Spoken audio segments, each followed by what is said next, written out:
Chapter 99 Psychological Issues. Do you think the Chow family is like your Gu family? Master will definitely pay to redeem us. The leader roared. Haha. Zhouing laughed sarcastically. Then let's wait and see. We won't ask for too much. Well said it, at 100 taels of silver per person. You guys should also take a good look at how much you're worth in Elder Chow's heart. You're clearly trying to extort money. How is this extorting money? You know what you've done. Or why don't we go to court? You, sister-in-law, you're right. Trespassing on private property is a serious matter. You'll be sentenced to more than 5 years if you get a heavier sentence. Gu Qingye said at that moment. What if we add kidnapping and robbing attempts? Then at least 20 years. If your master abandons you, you'll be sentenced to death. The leader didn't have much confidence after hearing what they said, so he didn't dare to talk back. Otherwise, if they were really abandoned, they would be skinned alive even if they didn't die. Bring them to the ancestral hall to kneel and repent to the ancestors. The patriarch waved his hand. After everyone had left, he looked at Zhouing and said, Be careful. If something happens, make some noise. Everyone will definitely come to help. Thank you, uncle. I understand. Yes. Tell Qingrui not to go out if there's no need to. By the way, it was Tian Jiawang's sister who informed us this time. After speaking, the patriarch put his hands behind his back and walked out in a good mood. He had to hurry over and get their confessions, which would be helpful in the future if something happened. After he left, Zhouing saw the ruined Yuba in the courtyard and felt a burst of anger inside her. Then, she thought of De Hua, who was still in the kitchen.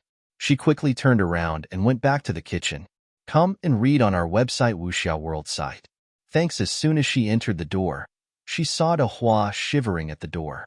She was about to comfort her when Sister Tian rushed in. When she saw Zhouing, she paused and asked, Sister, are you all right? I'm fine. It's just that De Hua. Zhouing looked at De Hua, hesitating to speak. Sister Tian immediately squatted down and hugged De Hua. Don't be afraid, De Hua. Mother is here. Towards the end, her voice started to choke up. However, De Hua didn't say anything and continued to tremble. Seeing this, Zhouing knew that De Hua had some psychological issues, so she could only ask, Sister Tian, did De Hua go through some kind of shock?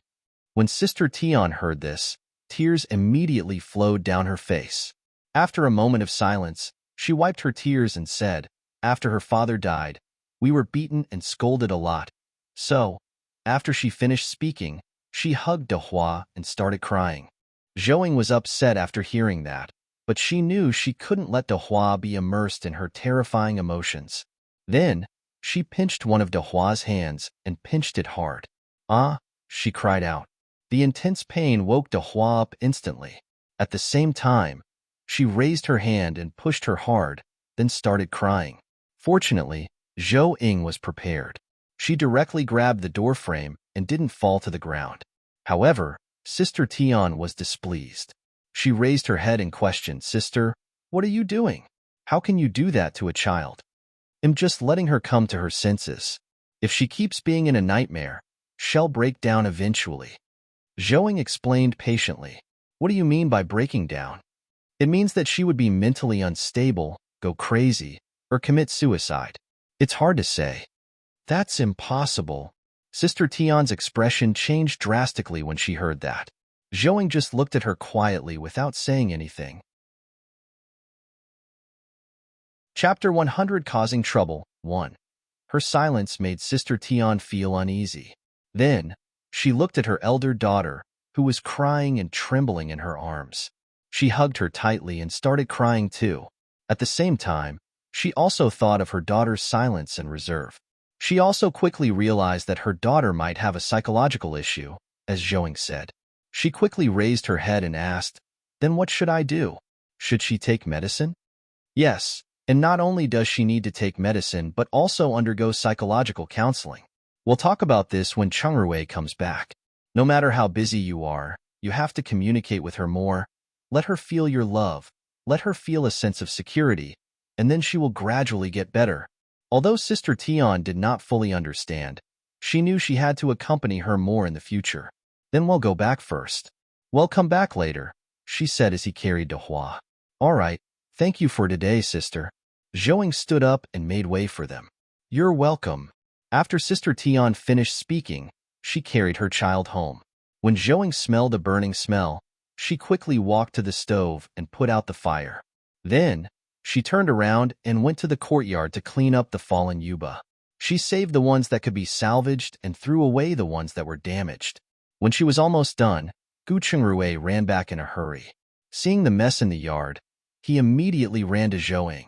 He pulled her up and looked her up and down before asking, "Babe, you're not hurt, are you?" "It's all right. It's just my knee that knocked on the firewood. It's nothing serious." Zhouing shook her head.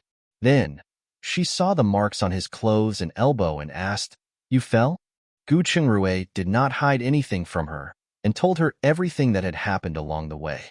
He said with self-blame, "It's all my fault. If I had drugged them more, they wouldn't have woken up so quickly." Come and read on our website Wuxiao World site. Thanks, you saw them? Are you sure they're a group of people? Yes, I met the two who were being carried.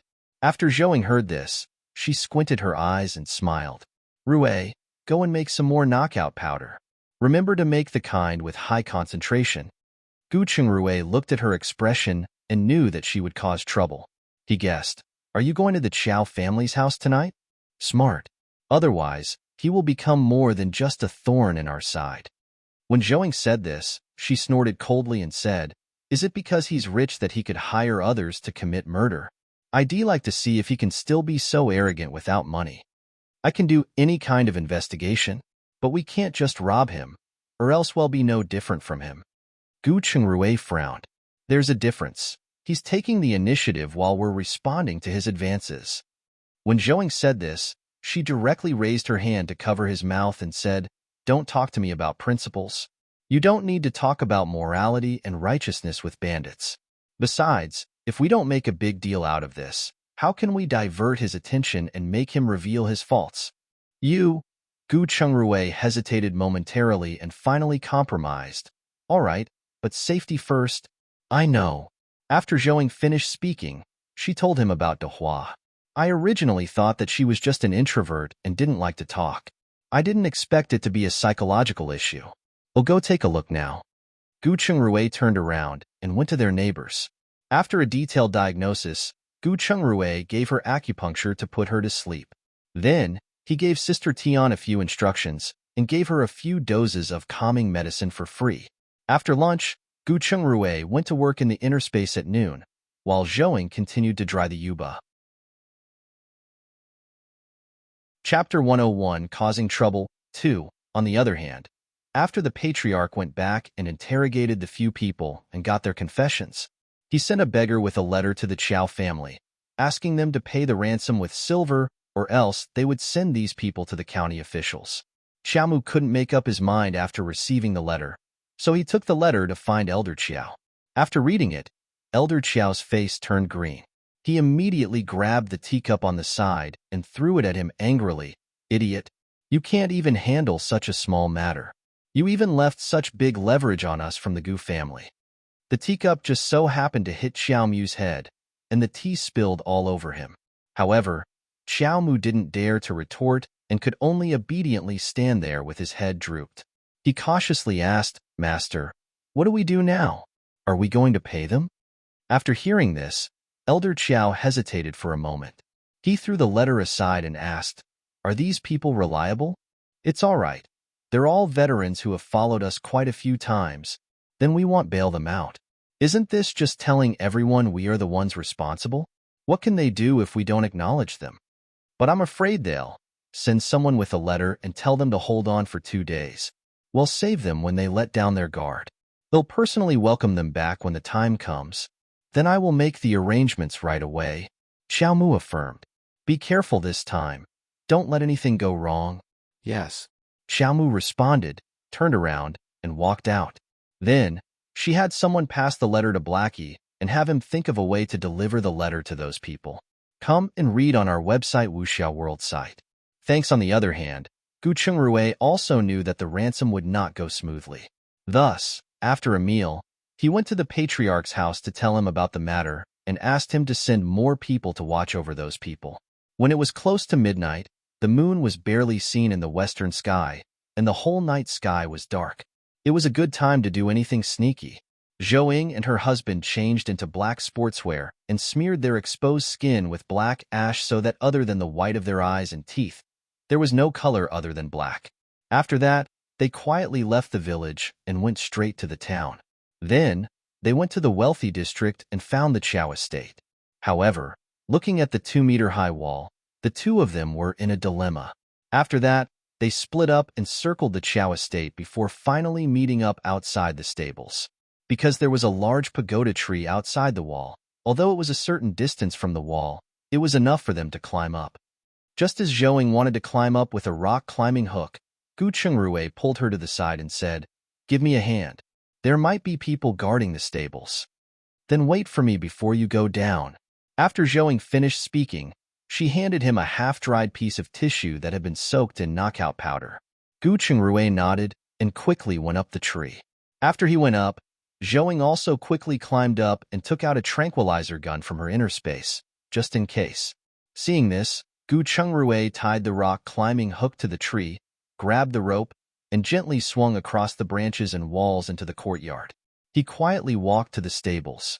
Sure enough, there was a person on duty sleeping soundly inside. Gu Chungrui covered his nose with his hand and made him sleep deeper. Then, he walked out and waved to Zhou. Zhou put the tranquilizer gun back into her interspace and followed the rope into the courtyard. After getting down, the two found a side door and walked around. They went in and made sure that there was no one inside. Later, they turned around and headed further into the mansion. Chapter 102, Causing Trouble, 3. When they passed by the servants' room, the couple blew over the knockout powder to knock everyone out. Then, they almost encountered a patrol team when they walked to the central courtyard. Afterward, the two hid in a rock decor and observed the surroundings. In the end, it was confirmed that there were 2 teams of 5 people, and the interval between each group rotating was quite long. The two of them stayed in the rock decor and waited for the patrol team to come over. They blew some knockout powder and carried the fainted people into the decor. They proceeded to knock everyone out in the manor. According to the layouts of the manor, they found a study in a courtyard in the northeast. Gu Chungrui stepped forward and used a wire to open the lock. The two of them put on shoe covers and gloves respectively before quietly walking in. Seeing that the curtains inside were down, Zhou took out 2 small, thumb-sized flashlights and carefully looked for the Chao family's account book containing evidence of the crime. Very quickly, the couple found the account book. However, it was apparent that it was just a surface-level accounting book. But it was not difficult to see that the business of all the Chao family restaurants wasn't doing well, especially the restaurants in this town. They basically maintained a level of neither profit nor loss. No wonder he's willing to risk so much on our recipe, Zhou couldn't help but say. The taste of his food is part of it. I think it also has something to do with his character. Gu Chungrui shook his head and returned the things to their original positions. Then, the two started to look for a secret room in the house. They finally found a secret underground room about 5 square meters in size, hidden behind a bookcase. There were 2 large boxes and a small bookcase inside.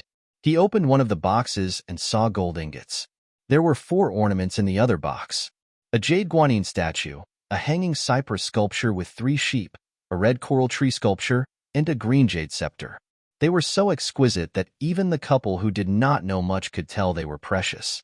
Come and read on our website Wuxiao World site. Thanks. Zhou put them all into her interspace, and the two looked at the small bookshelf. On it were the real account books. She realized that the Chao family had been in contact with the county governor for a long time, and they would send many gifts to them every year. The 2 boxes of things from before were most likely this year's New Year's gifts. Finally, there were a few letters between them.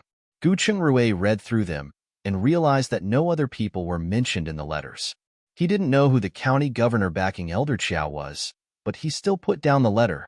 After the 2 of them left the study, they were a little depressed when they saw that they hadn't gotten many results. Zhou and Gu Chungrui continued looking for the manor's various storehouses. First, she found a storehouse of about 100 square meters beside the kitchen.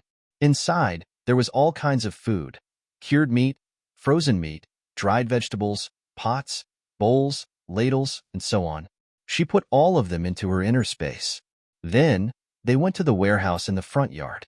Because it was where they kept their money, 2 people were left to guard it. When they went over, the 2 guards were chatting in low voices. Seeing this, Zhouing directly took out a tranquilizer gun, put the 2 people to sleep, and then stepped forward to take back the needles. Looking at the big lock on the door, Gu Chungrui immediately went forward to unlock it. He pushed the door open and walked in. However, the Chow family was not as rich as they had imagined. They had only received less than 10,000 taels of silver from the warehouse. There was also a small chest of silver pieces and a large chest of copper coins. Finally, they found about 5,000 taels of silver in a paper form inside a drawer. Seeing that they had got what they could, the 2 of them wiped away their traces and retreated. After they left the manor, they went straight home and fell asleep. Chapter 103 Fainted at Dawn. They got up and started to make tofu again. After sending Tian Jiawang away, the couple finally breathed a sigh of relief. Just as they were about to go back to their rooms to sleep, the patriarch walked in with an excited face. When he saw them yawning, he was stunned for a moment and asked, "Were you guys out last night being thieves? Why are you so sleepy? We can't even guard against the thieves targeting us. How could we be one?" Gu Chungrui said without batting an eyelid. He then yawned and said, "Well, I was afraid that the Chow family would send people over again, so I didn't dare sleep much the entire night." "You don't say." "At dawn, we really did catch one in the ancestral hall. It was the one who had been watching us villagers." "Then I can rest assured in the future." "Do come in," Gu Chungrui invited. "Have a seat." "No, it's all right. I'm here to tell you a piece of good news." "Oh, what good news?" "Did you hear? The Chow family was robbed last night. They didn't even leave a pot or bowl for them. It was so tragic." The patriarch said with a gloating expression. "They've been robbed? Who did it?" "I don't know. I heard that Elder Chow was so angry that his face turned green. However, they didn't find anything else besides knowing that they used knockout powder." The patriarch laughed. "I don't know which person did it. If I knew, I would pray for his safety for the next 3 years. This is just so satisfying." After speaking, he waved his hand and said, "All right, you guys go ahead. However, it's best if you don't leave the village for the time being, in case that old brat takes his anger out on us." Then, with his hands behind his back, he hummed a little tune and walked out. After he left, Gu Chungrui went up and locked the door. He also laughed. Zhouing rolled her eyes at him and went back to her room. Seeing this, Gu Chungrui knew that she was laughing at his behavior for stopping her from robbing them. After all, he had received many years of education and grown up in a morally decent place. He could not accept that he was doing a thief's job. Come and read on our website Wuxiao World site. Thanks, however, when they entered the house and thought of Elder Qiao's angry face, they couldn't fall asleep. Ultimately, the 2 entered the inner space and packed up the things they had stolen. The chest of gold was exactly 1,000 taels, and the silver ingots of various sizes totaled 9,000 taels. Zhouing felt that she could not use them at the moment, so she simply put them away in the warehouse. She placed the remaining 800 taels of silver and copper coins on the villa's 2nd floor. Then, it was food and utensils. They didn't expect to receive 2 large jars of mustard seed and sauced vegetables. It tasted delicious. Zhouing smacked her forehead at the end of all this, saying, "We should have gone to the storeroom with all kinds of clothes and jewelry. If it's exposed, then so be it. It's enough as long as it serves as a warning. Elder Qiao must rest for a while before recovering from these losses." Gu Chungrui replied, "That's right. The Qiao family shouldn't be this poor. Why is there only so little silver? Could it be that it's all with his wife?" "I don't think so. When I was in the silver vault, I looked through the account books and saw that the Chow family had recently purchased a lot of shops and fields. I think they have used them to buy more property." No wonder Elder Qiao's face turned green from anger. "It's good enough that he didn't faint," Zhouing said with a smile. What she didn't know was that after Elder Qiao realized something was wrong, he immediately ran to his study room. When he saw that the gifts he had prepared were gone, he really fainted and was now being treated by doctors. 3 days have passed in the blink of an eye.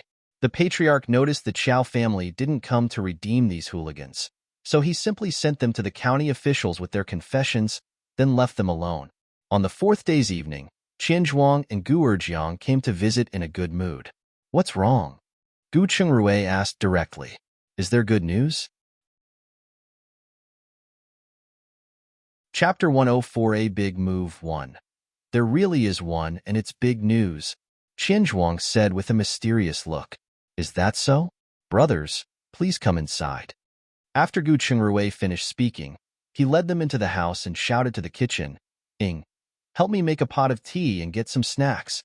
After they entered the house and sat down, he asked, Brother Qian, what did you guys find this time? You should have heard about the Chow family's house being robbed, right? I heard that they haven't found the thief yet. That's right. Constable Li brought more than 10 officers with him, but they didn't get any clues except for the knockout powder. Right now, everyone in town is saying that the Chow family must have offended some big shot. Otherwise, how could their manor get robbed out of nowhere? That's right. Some even said that they might have offended a deity. Otherwise, how could there not be a single track mark left behind after so many things were stolen? Gu Erjiang added. Then, he gloated and said, I'm afraid the Chow family's days of arrogance are coming to an end. It's definitely quieting down. Don't you see that the people of the Chow residence don't really dare go out now? Qian Zhuang affirmed. At this time, Zhouing came in with a pot of ordinary Longjing tea and a large plate of snacks. There were mung bean cakes, chestnut cakes, thin slices of yam, and a few spicy dried tofu. After putting down the plate and pouring a cup of tea for each of them, Zhouing sat down and asked, why is the Chow family being so well behaved now? Well, think about it. Who wouldn't be afraid of being knocked out of nowhere? If they intended to kill, the entire Chow estate would be finished. Who wouldn't be afraid? Gu Erjiang curiously pinched a piece of spicy dried tofu. At first, he couldn't get used to the taste but soon couldn't stop eating one piece after another.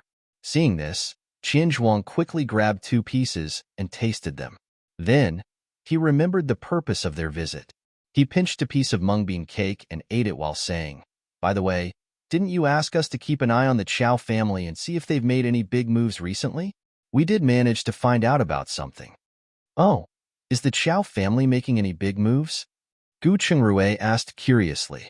This morning, the butler of the county governor's residence went to the Chow family. After he left, Elder Chow gathered all the servants and long-term workers. After they left, we asked a long-time worker and found out they seem to have some major work ongoing tonight. Do you know what it's for? Qian Zhuang shook his head. We've asked 2 servants, but they didn't know either.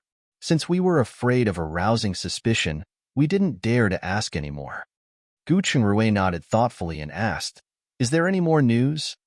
Oh, right. Have you heard about the release of thugs you sent to the county jail? Oh, how did they get released? Did someone come and get them? No, I heard that each of them was given 20 canes. As for whether there was a private deal, we don't know. Do you know where they're staying? Yes, they're in a small courtyard near the dock. The woman there even hired a doctor for them. Who's the owner? It's too chaotic there. Many of them are rented houses, so I couldn't find out anything. All right, you guys can help pick up the soybeans from tomorrow onwards while collecting information. Gu Chengrui said. Okay, we'll start tomorrow. Gu Chengrui stood up and gave them 100 copper coins. This is your salary for the past few days. After that, he gave them 500 coppers and said, this is the money for the soybeans. Dr. Gu, you're so generous. We'll take our leave then. Qian Zhuang stood up and said, wait a minute, you two. I can see that you like the spicy dried tofu. I'll get you some to go with your drinks. Zhouing stopped them and went to the kitchen. She used some oil paper to pack 2 pounds of snacks for them before sending them out. Chapter 105, A Big Move 2. After they left, Zhouing looked at Gu Chengrui, who was frowning, and asked, did you think of something? Don't you think something's wrong? What good can they do by gathering so many people in the middle of the night? Gu Chengrui pondered for a moment before adding, no, I have to go out tonight and see what the Chow family or the county governor are up to. Maybe I can find something to use against them. I'll go with you. I'll pass on your offer this time. I'll go by myself as it'll be inconvenient for you to follow me. But, no buts. I promise you I won't do anything I'm not confident about. Also, they'll definitely bring something for self-defense when I go out. Zhouing hesitated for a moment and finally gave up. After all, her current body was still a little lacking in physical strength and endurance. After that, the two of them quickly made dinner. When the village quieted down, Gu Chungrui changed into black clothes. He took a few bags of knockout powder, an anesthetic gun, and a pair of binoculars and left quietly. Zhouing went to the back of their house, prepped 100 pounds of soybeans to soak, and then braised some pig intestines. When she was done, she saw that Gu Chungrui had still not returned. Thus, she took out a book on mushroom cultivation from her inner space and started reading.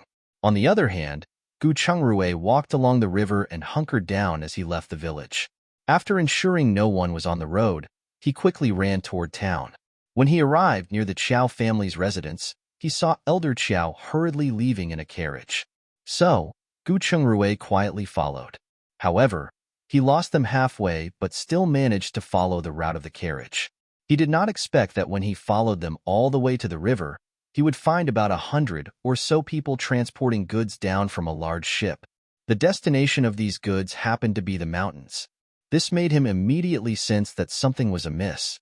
He followed them from a distance and found the cave where they stored their goods. For the sake of safety, he retreated to a cypress tree about a mile away and quietly observed everything with his binoculars. Based on the weight and shape of the things they were carrying, he quickly determined that they were either consisting of grains or sand. However, it was impossible for them to be busy with a ship full of sand in the middle of the night, so it had to be grains. After the goods were transported, a team of well-trained people quickly came to guard the cave. Gu Shengru's expression became serious looking at all this. If these were not private soldiers, they must have been provided by someone behind the governor with military power. This was not a joke. The issue was where such a large amount of grain came from and where it was about to transport. It seemed that this matter was getting big, and it was not something that a small fry like him could get involved in. He could only silently remark and see if he could find the owner of these lost items. Thinking of this, he got down from the tree and quietly went down the mountain. After the workers at the foot of the mountain had completely left, he walked along the riverbank in the direction of his home. When he reached a turn, he tripped over something and almost fell. Then, he heard a muffled groan. Gu Chungrui was shocked, turning around hurriedly and looking down. He realized that he had tripped over a human arm. Looking at the arm, it was someone with noble status, wearing a jade crown on his head. However, looking at his half-dead appearance, it was obvious that his injuries were severe.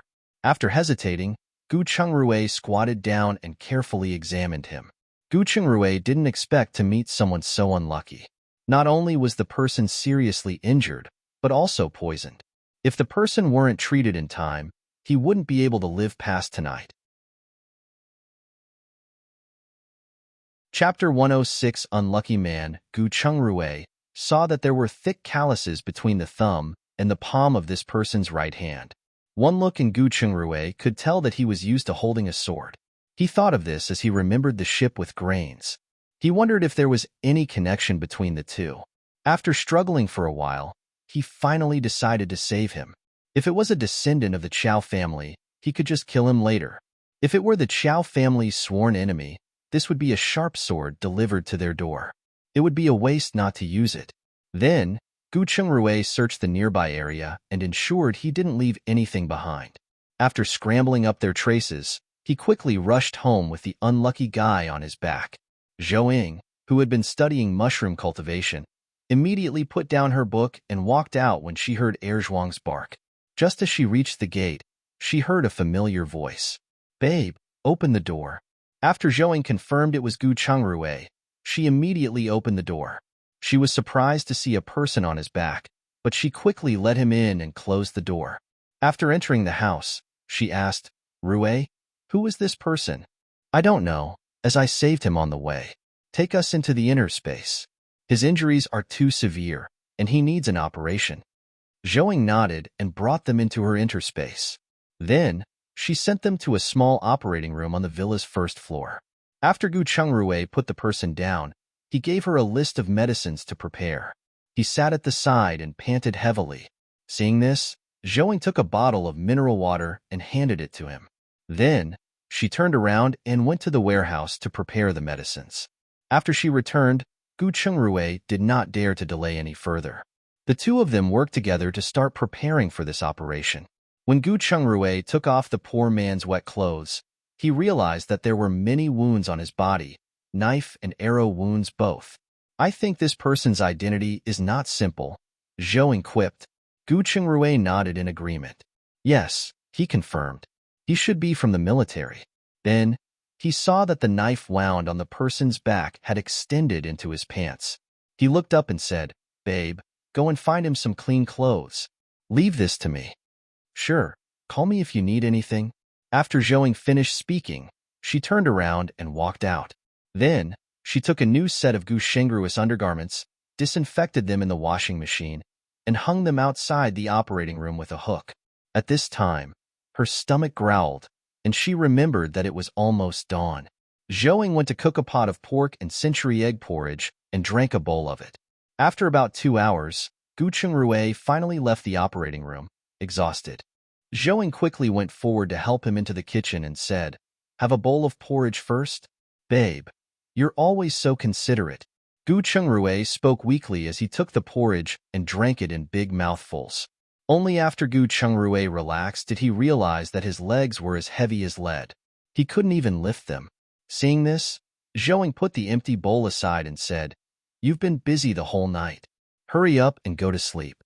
"Okay, one of the medicines I gave him is a relaxant so that he won't wake up for a while. You should go out and sleep too.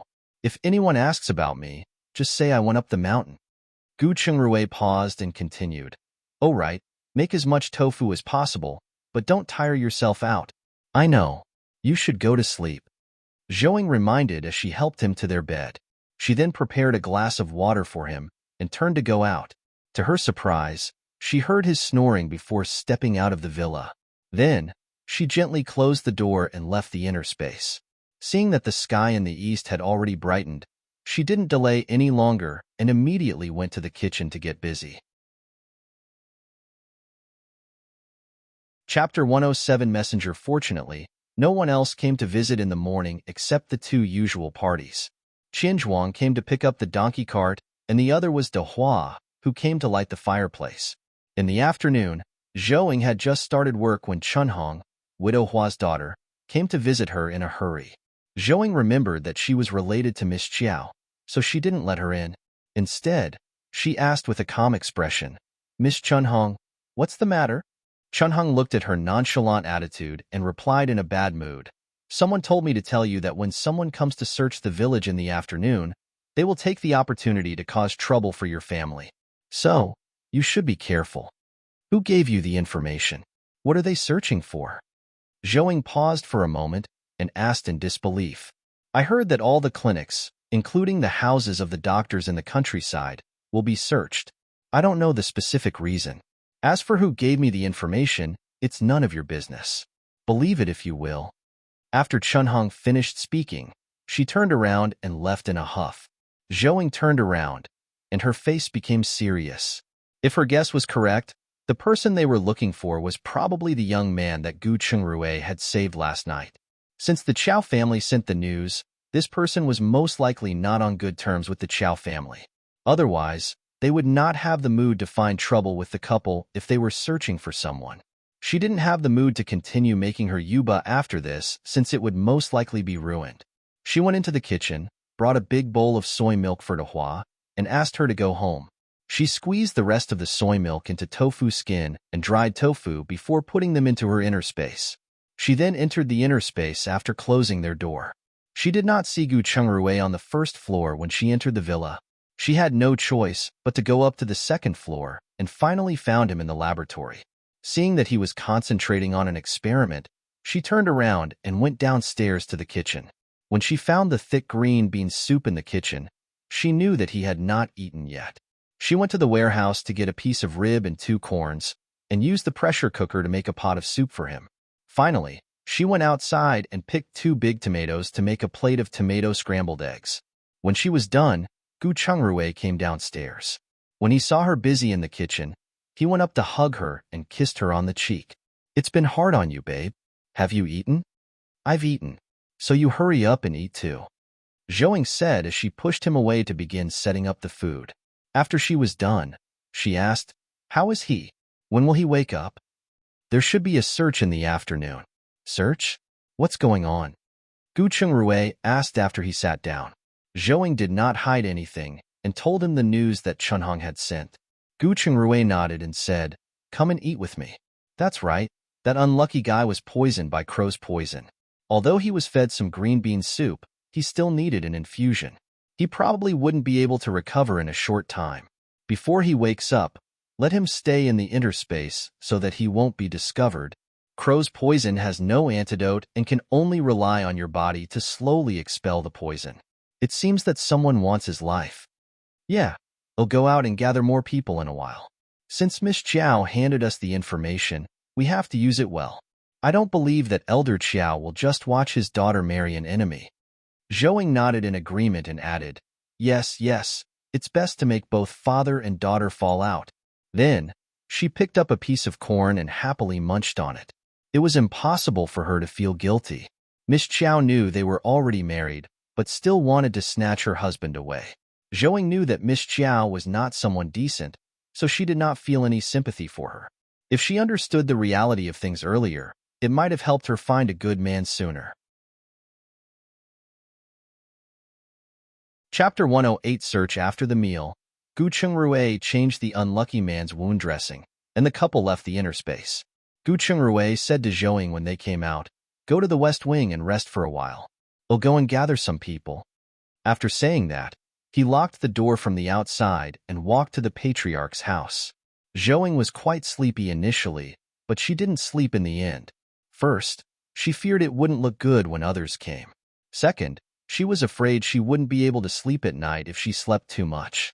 Therefore, she went to the kitchen, boiled a pot of hot water, and made a pot of tea. Then, she washed some cups and prepared them. After that, Zhou took out the soybeans she had bought from the grain shop and started sifting them while sitting in the courtyard.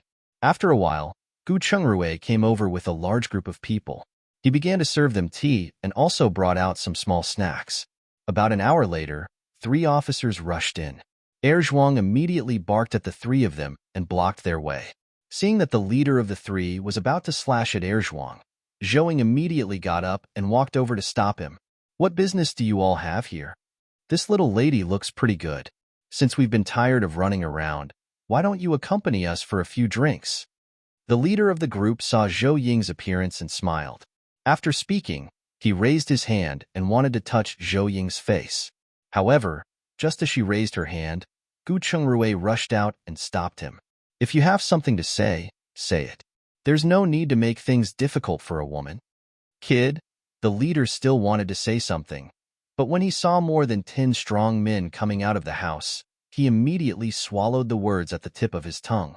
What are you all doing here? He asked. Officer, we are all people from the Gu clan.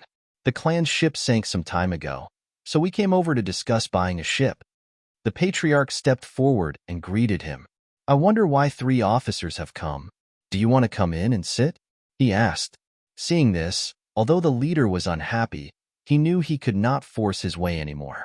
He said, forget it. We're here to look for bandits. Have there been any strangers in your village recently? Really? That's great. Our Gu clan's ship was robbed a few days ago. As for the strangers you mentioned, there are some. They made a scene in the village a few days ago and were later sent to the county officials. You'll know when you go back and investigate. The leader's mouth twitched when he heard that. He was impressed that they tried to relate 2 different batches of people. It's not the same thing. We still have to go in and search. Please.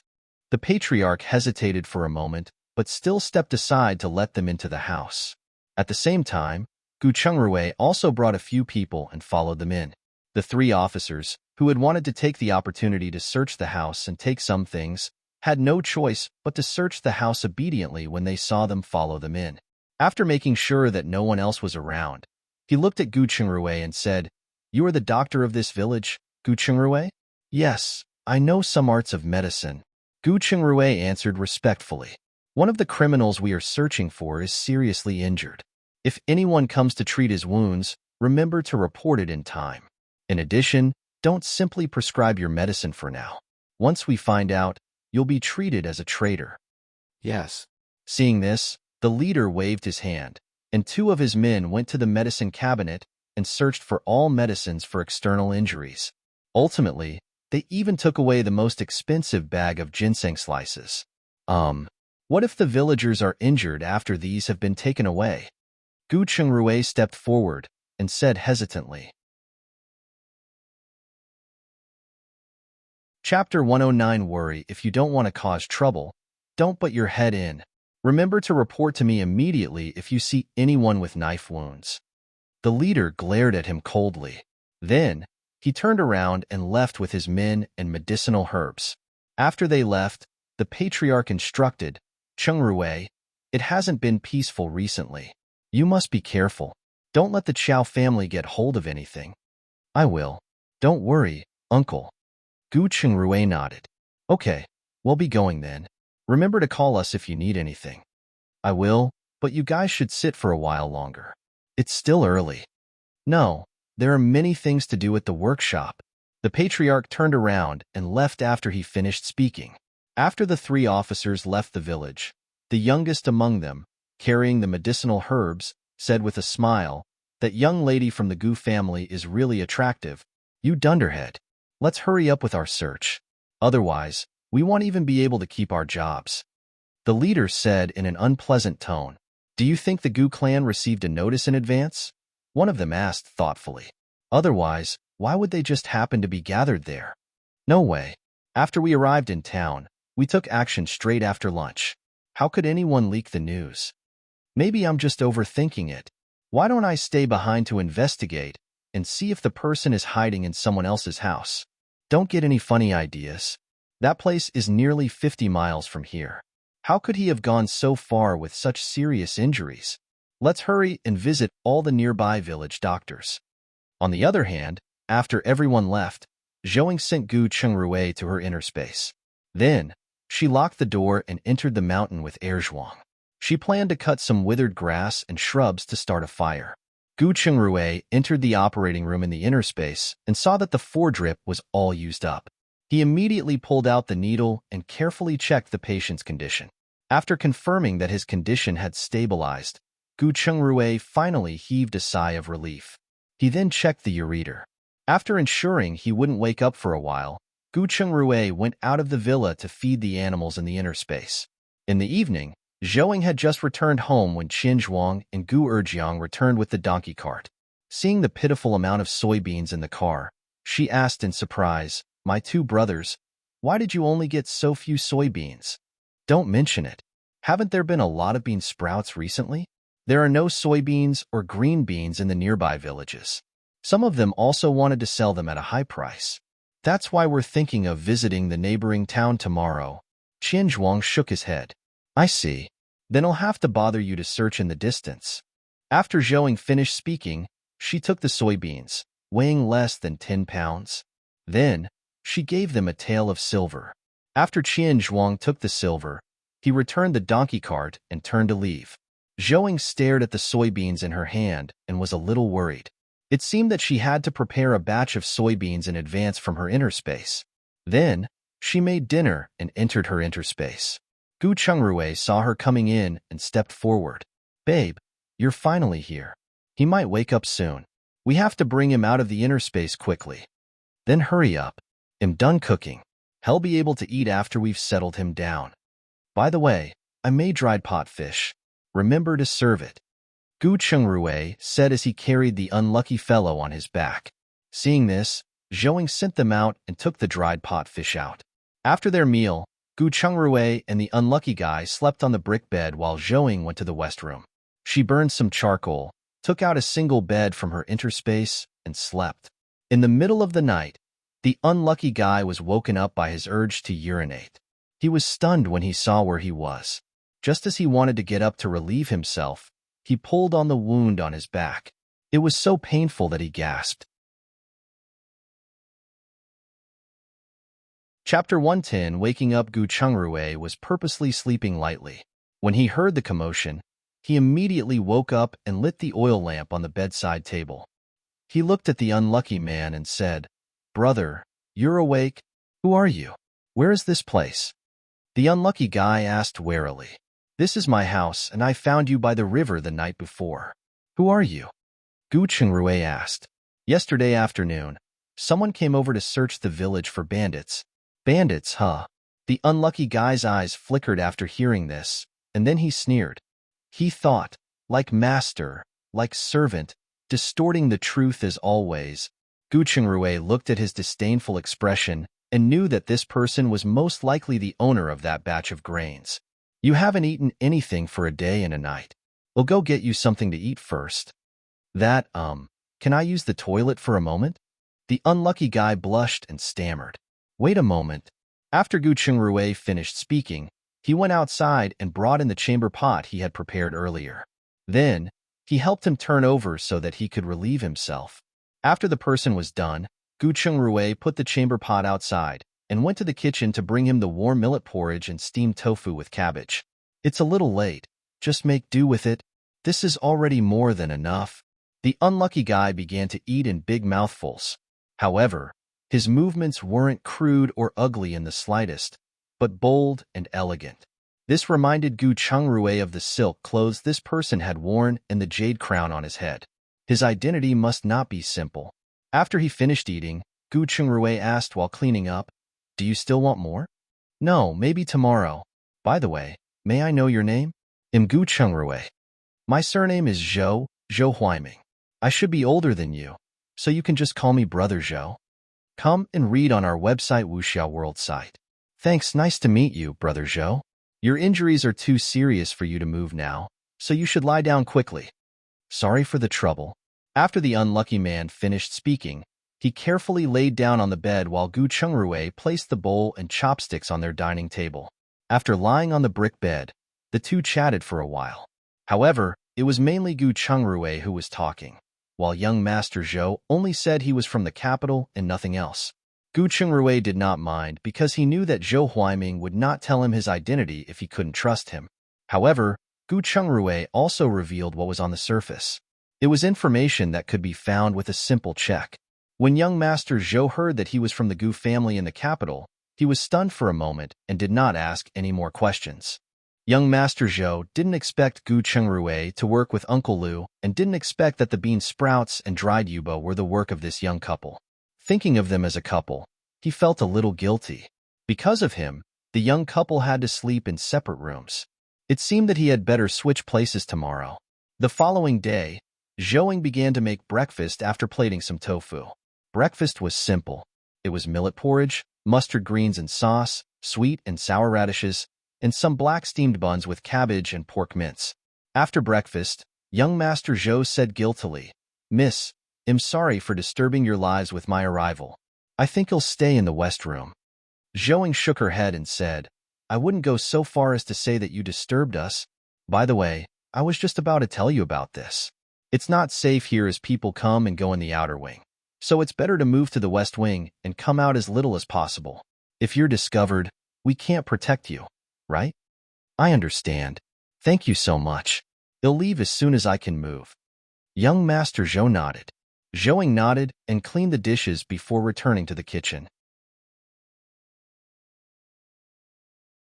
Chapter 111. A smell. Gu Chengrui helped him change the bedsheets and arranged for him to stay in the West Room. He left him a chamber pot, water, and some charcoal before locking the door of the West Room and going to the kitchen. Everything was as usual, besides going over to ask him if he needed anything from time to time. In the evening, when Qian Zhuang and Gu Erjiang returned, they had collected half a cart of soybeans. After Zhouing and Gu Chengrui unloaded the cart, it weighed just a little under 300 pounds.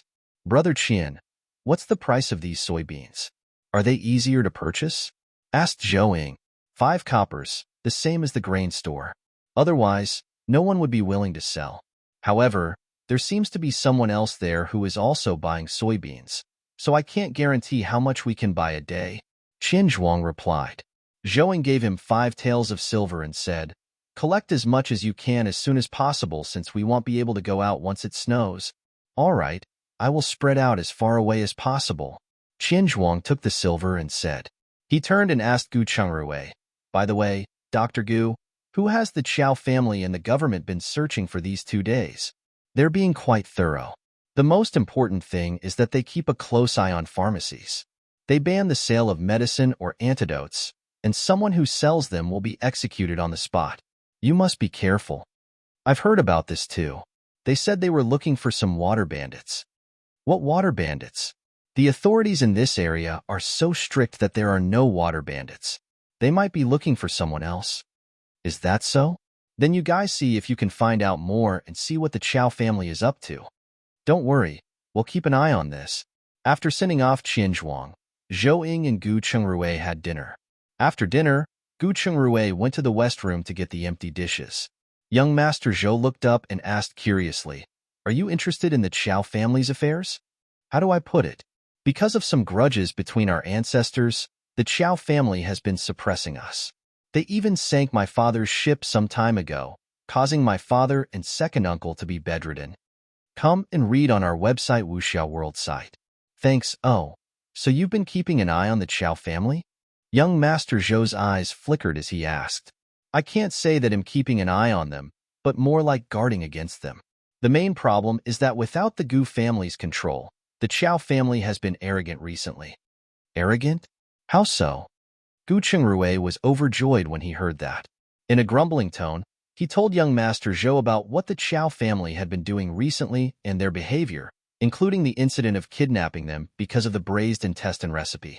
Braised intestine? Is it delicious? Young Master Zhou pursed his lips and asked. Gu Chengruwei was shocked to see him in such a daze. He then said, with a troubled expression, Ing will braise it later. You can have a smell. Smell? Couldn't you let me have a taste? There's a pepper in it that can help with blood circulation, so you can only eat it when your injury is almost fully recovered. Young Master Zhou's face was full of pity after hearing this, and he didn't have any good reasons to ask for more. Brother Zhou, you can get off the bed and take a few slow steps if you're not tired. After Gu Chengruwei finished speaking, he took the bowl and chopsticks and left. Young Master Zhou looked at his back with a thoughtful expression. He couldn't tell if Gu Chengruwei was really just complaining, or if he knew something and was deliberately sending him a message. However, saying he was delivering a message was not entirely correct. After all, other than getting kidnapped, the culprit regarding the shipwreck incident was only his guess. He couldn't help Gu Chengruwei even after telling him. Or maybe Gu Chengruwei wanted to borrow his power. But how did Gu Chengruwei know who he was? Or maybe he really knew something. It seemed that he had to observe Gu Chengruwei carefully to see what kind of person he was and his purpose. On the other hand, Gu Chengruwei naturally knew that after saying so much, young Master Zhou would definitely have some thoughts, so he didn't care much after that. In the evening, besides giving him 2 storybooks, helping him to the toilet twice, and asking about his condition, he didn't say anything else. Chapter 112. Clue. On the other hand, after Elder Qiao had finished entertaining the officers, he turned around and went to his study. The county governor waiting in the study saw him and immediately asked, Brother Qiao, how is it? Do you have any news about Zhou Huaiming? No, nothing was left except the blood near the shore. Oh right, wasn't he poisoned? Could he have died in the river? Elder Qiao asked while shaking his head. That's impossible. All the other bodies have been fished up, and he's the only one missing. He should have resurfaced or crashed onto the shore if he's really dead. Then could it be that his boy was entangled by the seaweed or blocked by something? The county governor looked at him thoughtfully and said, That's for the best. Tomorrow, gather some men to go into the water and search around again. They'll look around and see if I can find any other clues. Elder Qiao replied, They'll make the arrangements now. The county governor reminded, Remember to investigate carefully. Whether he's alive or dead, we have to get confirmation and or control him if he's alive. Otherwise, we'll all die. Understood. Then he'll go back now. After the county governor finished speaking, he turned around and left the study. Then, he left the Qiao estate through the nearest exit and rushed to town. The couple stayed at home for the next 2 days to make tofu as usual. Other than taking care of young Master Zhou, Gu Chengruwei would cook some porridge to nourish his body from time to time. Other than them, He would sometimes send some to Father Gu and the rest. All of a sudden, the couple's popularity in the village rose. Back to Elder Qiao, he was so anxious that he had a mouth full of blisters. One day, when he saw the officers return empty-handed again, he became increasingly impatient as his anger grew. Come and read on our website Wuxiao World site. Thanks, however, he also knew now was not the time to be angry. So after everyone finished eating, he asked, "Officers, did you find anything unusual when you went out to look around these last few days? Please think about it carefully." "Something unusual?" The constable thoughtfully replied. "Yes, anything that you think is strange. Otherwise, a living person wouldn't have disappeared into thin air, right?" Constable Lee looked at the other officers and commanded, "Brothers, think about it carefully. Think about anything out of the ordinary." As soon as he finished speaking, everyone began to recount the places that had felt wrong or where their searches hadn't been smooth. Some mentioned villages with too many dogs, and it was impossible to hide their tracks. Someone lost their clothes in a village. All sorts of news in one of the villages. Elder Qiao's head was about to explode, but he could not find any helpful information. The leader who had gone to Gu Shengru's house said, "There's something that I find suspicious, but I can't find anything wrong with it. If there's anything, say it. We'll make a judgment together." Constable Lee said, "On the first day, when we were informed to investigate the village doctor, we met more than 10 people at Dr. Gus' house in Shangha village. At that time, they said they were discussing buying a ship for the clan. However, after we entered the house, we found that there was tea and all kinds of snacks in the house. It didn't seem like they were talking about business. So, I'm thinking that they might have received some news in advance, waiting there." "Received news in advance? I don't think that's possible. We basically acted together that day," Constable Lee stated uncertainly. After he finished speaking, he looked at Elder Qiao. After all, he was the only one in the town who had received the news in advance. Elder Qiao was abnormally irritated by his distrustful gaze. Still, he quickly recalled his previous instructions and turned to find Xiao Mu to ask, "Did you pass down the order I previously told you to find trouble with Gu Chengruwei during the search?" Chapter 113. Searching. Xiao Mu naturally heard the conversation and nodded repeatedly. "I did. I asked Xiao Yuan to inform the officers who were assigned there personally. They also brought back a lot of medicinal herbs. Go and call Xiao Yuan over. See if he told anyone else." Elder Qiao said thoughtfully. Although Xiao Mu felt that his son would not reveal anything, he still turned around and called him. After Xiao Yuan found out why Elder Qiao was looking for him, he had a troubled expression on his face. When Elder Qiao saw this, he knew that he had most likely leaked the news because he was the kind of person who would spit out the truth after drinking 2 mouthfuls of wine. He stepped forward and kicked him in the stomach angrily. "Tell me, who did you leak it to? Otherwise, I'll break your legs." Yes, hurry up and say it. This matter is very important," Xiao Mu said as he stepped forward and helped Xiao Yuan with a pained expression. Xiao Yuan panted heavily as he clutched his stomach. Then, he said hesitantly, "Yes, I told the young lattice maidservant you were—" "Nonsense. How could it be her?" Elder Qiao denied it immediately. Then, he looked at Xiao Yuan coldly and asked again, "Speak. Who is it?" Xiao Yuan's neck involuntarily shrank back when he met his cold gaze. He took 2 steps back and said, "Master, I would never dare lie to you. I only told the young lattice maidservant, you er." When Xiao Mu saw Elder Qiao's frighteningly dark expression, he hurriedly said, "Could it be that you were accidentally leaked it, or someone bribed her?" Although Elder Qiao didn't say anything after hearing that, his expression was clearly much better. Then, he pointed at Xiao Yuan and said, "Come with me. Xiao Mu, please help me entertain Constable Lee and the others." "Yes, don't worry about that," Xiao Mu said and looked at Xiao Yuan worriedly. "Do a good job with Master and say what you know. Understand?" "I know, Father. Come and read on our website Wuxiao World site." "Thanks, let's go," said Elder Qiao as he turned around and walked toward the backyard. He didn't expect to see a figure flash past before entering the second gate. Elder Qiao was stunned for a moment. He chased after her and didn't expect to chase her to Miss Qiao's courtyard. Then, he raised his head and shook at Xiao Yuan, quietly walking over. Miss, Master seems to be heading to the backyard. So what if he's here? Isn't it normal for my father to come to the backyard? But, I just heard that the Master and the others are investigating something unusual. I'm afraid, coward, it's already been a few days. Who would still pay attention to such a small matter? By the way, what's going on in the front yard? When can we leave? Before Miss Chiao could finish her sentence, Elder Chiao lifted the curtain and walked in with a dark face. When Miss Chiao saw him enter, she was stunned for a moment. Then, she gave Yu a look, got up, and quickly rushed toward Elder Chiao to hug him. However, she was slapped to the side by Elder Chiao. Yu and Xiao Yuan were shocked. They had seen how much the elder doted on the young miss. This was also why the people in the manor were so accommodating to Miss Chiao and the people around her. He had never thought that Elder Chiao would one day hit her.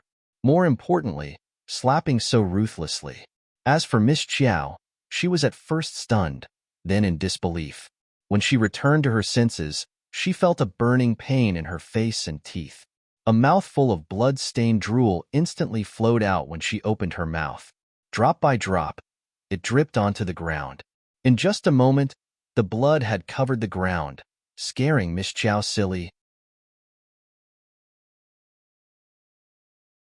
Chapter 114 Confirmation. Elder Chiao's heart twitched when he saw this. This child was his only daughter, and also his legitimate daughter. So all these years, he had always pampered and protected her in all aspects. He had not even lightly hit her once. He didn't expect he would one day slap her to the point of bleeding. However, when he thought about what she had done, he was so angry that he wanted to slap her again. Then, he turned to Yu and asked, "Tell me the truth. 3 days ago, who incited you to try and get information from Xiao Yuan? Who did you give the information to?" Yuer's body trembled when she heard this. Then, she knelt on the ground with a plop and secretly looked at Miss Chiao. However, Miss Chiao was still in a daze and didn't receive her signal for help. Seeing her reaction, Elder Chiao already had an answer, but he refused to believe that his daughter was the one who stabbed him in the back. He then raised his leg and kicked Yu in the chest. He gritted his teeth and demanded, "Speak, who did you give the information to?" Yu fell to the ground from the kick and spat a mouthful of blood. However, she did not dare to tell the truth. After all, in the Chiao estate, a servant who betrayed their master would be sold to the mines. She did not want to go to the mines and suffer that kind of pain. "Are you going to tell me or not? Otherwise, I'll invite your entire family." Elder Chiao stepped forward and threatened. Yu looked at the shadow beside her and panicked. In the end, she still confessed everything honestly. At the same time, she hated Mississippi Chiao, as she had promised to protect her after the incident. She didn't expect that her master wouldn't even say a word when it came to it. "Good, very good." Elder Chiao clenched his fists tightly and turned to Xiao Yuan. "Send her to the Tuohong building." Yu was stunned, as she knew that Suehong building was every man's favorite place. Then, she quickly shook her head and shouted, No, miss, save me. I don't want to be sold. Come and read on our website Wuxiao World site. Thanks, take her away," Elder Chiao said as he turned around to walk out. At this moment, Xiao Yuan also stepped forward and pulled the crying Yu out. When they reached the door, Yu clung to the door frame and shouted at Miss Chiao, young miss, save me. Save Yu." Miss Chiao finally came back to her senses. When she saw that Yu was about to be pulled away, she immediately stepped forward and grabbed Xiao Yuan's arm. "Brother Chiao, let go of Yu. I did it. It has nothing to do with her." Xiao Yuan ignored her and looked at Elder Chiao. Hearing his daughter admit it, Elder Chiao's mind went blank. After a while, he turned around and said, "I really raised such a good daughter. Not only is she a traitor, but she's also helping the enemy deal with her father." "Father?" Miss Chiao knelt down. "Don't. I can't be called father by you. You actually don't care about your father's life in exchange for a man. Do you know that if this matter really goes wrong, the head on this old man's shoulder will be gone?" "Dad, I didn't. Miss Chiao shook her head. "That's enough. Xiao Yuan, release her and arrange for people to guard the young Miss courtyard. Without my permission, no one is allowed to take a step out of this courtyard. Also, no one is allowed to approach this courtyard, including Madam. Yes, master, Xiao Yuan said as he retreated to the side. Guard it well to atone for your crime. You'll be going up the mountain to mine stones if there's any more trouble. After Elder Qiao finished speaking, he turned around and left. When Miss Qiao saw this, she fell to the ground. Xiao Yuan immediately gave her a look, telling her to take care of the young lady while he went out to call the guards. Chapter 115 Caught is for you. She looked at the dejected Miss Qiao, whose face was swollen. The resentment in her heart finally subsided a little. Then, she went forward to help her return to the room and applied some medicine to her face. You also took some ice and wrapped it with a towel for her face. After the burning pain on her face subsided, Miss Qiao returned to her senses and grabbed Yuer's hand. Please go to Shanghe village and send a letter to Dr. Gu. By tomorrow morning soonest, my father will definitely send someone to find trouble with them. Young miss, you're crazy. Didn't you see how angry the master was just now? Besides, our courtyard has already been guarded, so I can't go out anyway. Yuer shook her head. She wasn't the young lady and was lucky to have survived this time, but if she did it again, she would be better off dead. If you go, I can give you 100 taels of silver. Yuer was stunned for a moment, but she still shook her head and said, Young miss, don't make things difficult for this servant. I really don't have the ability to leave here. I will add on, returning you your contract of service, ratted Miss Qiao. After Yuer heard this, she handed the towel to Miss Qiao. She turned around and said, You should rest. I have to boil some medicine. After saying that, she ran out of the house as if escaping the place. Seeing this, Qiao gritted her teeth in anger. She really raised an ungrateful wolf. However, she also knew that her father would not let Gu Chengrui off this time. She turned around and put her precious jewelry, silver notes, and other things into a small box. Then, she put on a change of clothes and went out. However, she didn't go through the main door. Instead, she walked to the ladder usually used to collect dates on the west side of the courtyard. She quickly climbed the ladder, reached the top of the wall, and jumped. Then, she walked to a horse shed. She didn't expect to meet a patrol team and immediately hid inside the Rock Mountain decor. However, the patrol team still found her. With the previous incident of the mansion being robbed, they did not dare to show even the slightest bit of carelessness. The 5 guards immediately found her in the rock decor. Seeing this, Miss Qiao walked out with a dry smile. Brothers, it's me, Qiao Lanlan. I want to go to the manor to find my mother. Miss, please go back. We can talk about it tomorrow. It's too late now, said the captain expressionlessly. He had already heard that the young miss was grounded. If they let her go now, none of them would meet a good end. They might even get their families involved. It's not late at all. I will be sleeping in the manor. Miss Qiao then turned around and walked towards the stables. Young miss, you should come with us to see the master. If the master allows you to go, it's not too late then. After the captain finished speaking, he gestured to the people behind him, and they immediately spread out to surround Miss Qiao. You guys, let me go. Miss Qiao struggled. However, just as she opened her mouth, she was interrupted by the captain. Miss, please. Seeing this, Miss Qiao knew there was no chance, so she simply said, Then I'll go back to sleep. She turned around and walked back to her small courtyard. The captain immediately sent 2 people to escort her back, while he went to the front yard to find Elder Qiao and informed him that Miss Qiao wanted to go out. Elder Qiao, who had just sent people out, was immediately enraged. He then jogged all the way into Miss Qiao's courtyard. After entering the room, he paused when he saw his daughter lying on the bed.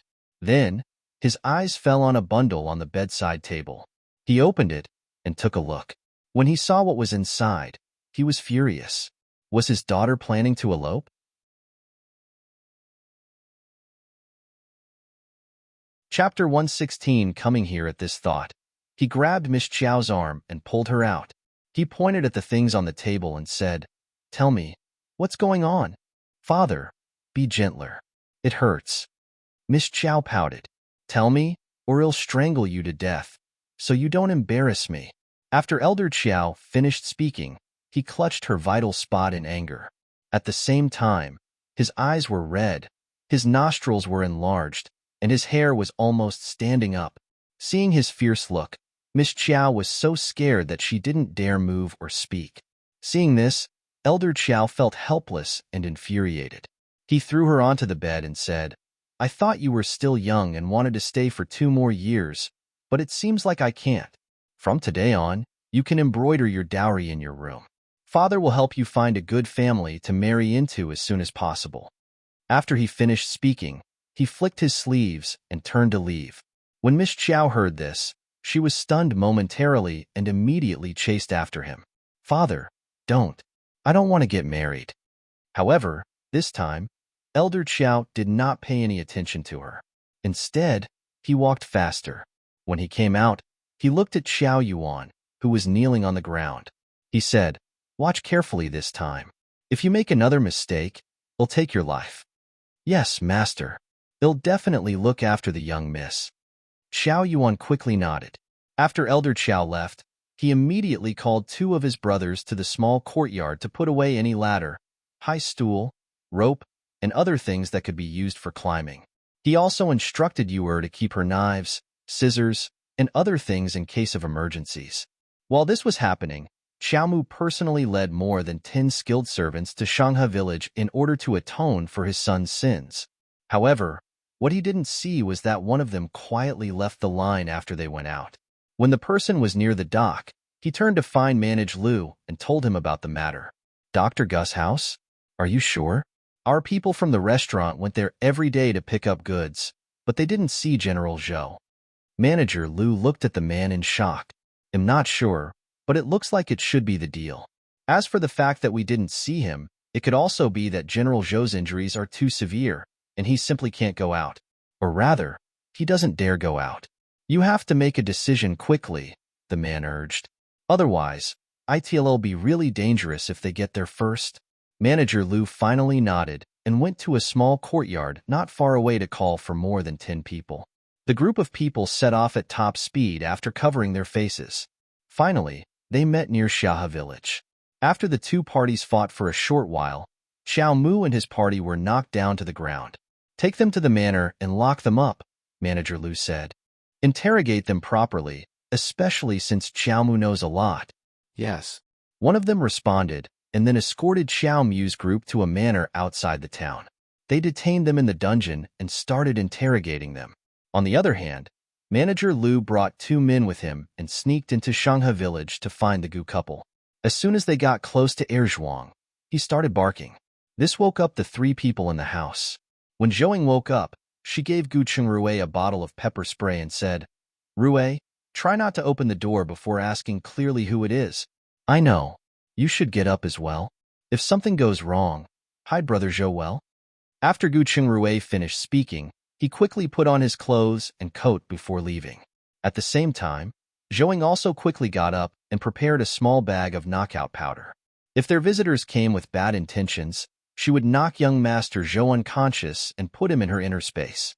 After she was done with her preparations, she stood guard at the west wing door and waited for Gu Shengrue's signal. Young Master Zhou, who was in the west room, also slowly put on his clothes. If the people out there really came with ill intentions, he would escape to avoid bringing a fatal disaster to the couple.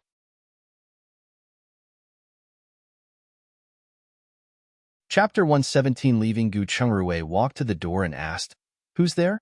What's the matter in the middle of the night?" "Brother Gu, and Manager Lu of Hongyan Restaurant," Manager Lu whispered. Gu Chengrue was stunned when he heard that. He thought he had heard wrong and quickly asked again, "Who is it?" "Manager Lu of Hongyan Restaurant. Please open the door, Brother Gu." Manager Lu smiled and tried to speak at his usual volume. Gu Chengrue finally heard it clearly this time, and it was really Manager Lu. Then, he opened the door and welcomed them into the house. "Manager Lu, what's the matter?" "He's here to find me." At that moment, young Master Zhou walked out of the west room and said, "Young master, I'm late, and I've caused you to suffer." Manager Lu immediately stepped forward and bowed. Young Master Zhou went forward to help him up. "You came at the right time, and I was just careless back then. Otherwise, we wouldn't have been in this situation." After Zhouing and Gu Chungrui looked at each other, she looked at them in surprise and said, You two know each other? That's right. This is the second owner of Hongyun Restaurant. Manager Lu hesitated for a moment before stepping forward. So you're the second owner. I'm sorry for not taking better care of you. Gu Chungrui greeted and said. As for whether he had another identity, they would pretend not to know if they weren't told about it. In any case, he heard that the owner of Hongyun Restaurant had a unique identity, so it should be more than enough to deal with the Chow family. No. I'm afraid I would have turned into a ghost if I hadn't met you. Young Master Zhou waved his hands. Manager Lu looked at the two of them calling each other brothers, and a strange look flashed in his eyes. He then asked, Dr. Gu, where did you save our second owner? Gu Chungrui did not hide anything. He told them about how he followed Elder Chow after receiving the news and how he saved young Master Zhou. There are still some residual toxins in young Master Zhou's body. It's best to find a skilled doctor to recuperate better, he instructed seriously. I will. Young Master Zhou nodded, then turned to Manager Lu and asked, Uncle Lu, how did you find me? I don't think we left a trail. I found you through the spies I arranged in the Chow family. Chow Mu originally planned to bring people over to capture the couple, but I received the news and captured them before rushing over. Then we can't stay here any longer. Let's go. After young Master Zhou finished speaking, he bowed to Gu Chungrui and Zhouing and said, Thank you for saving my life. He'll visit you to thank you after I'm done with this matter. There's no need to come and thank us. If the Chow family finds out, we will both be dead. Gu Chungrui waved his hands. Young Master Zhou smiled meaningfully and did not say anything more. He looked at Zhouing and said, Sister-in-law's cooking skills are sure great, especially the braised intestine. When I recover, I will definitely come to taste it. You're too kind. Braised intestine takes a long time, so you can tell me half a day in advance when you want to eat it. Of course. I'll take my leave then, said young Master Zhou as he turned around and walked out. Wait, Gu Chungrui shouted. He turned around and went to the West Room to get some anti-inflammatory medicine. He handed it to him and said, I don't know if these medicines can be bought outside. In addition, regarding the thread on the wound on your back, find a doctor who you trust early in the morning, 2 days from now, to remove it. It will be troublesome if it regrows into the flesh after leaving it there. After saying that, Gu Chungrui put his sheepskin coat on him. Young Master Zhou was stunned. He lifted his hands to touch his back and said, The day after tomorrow, right? I've noted it down. We'll be leaving now. After saying their goodbyes, he led Manager Lu and the other two out. Not far from the village, they met a carriage picking them up, and then the group rushed to town.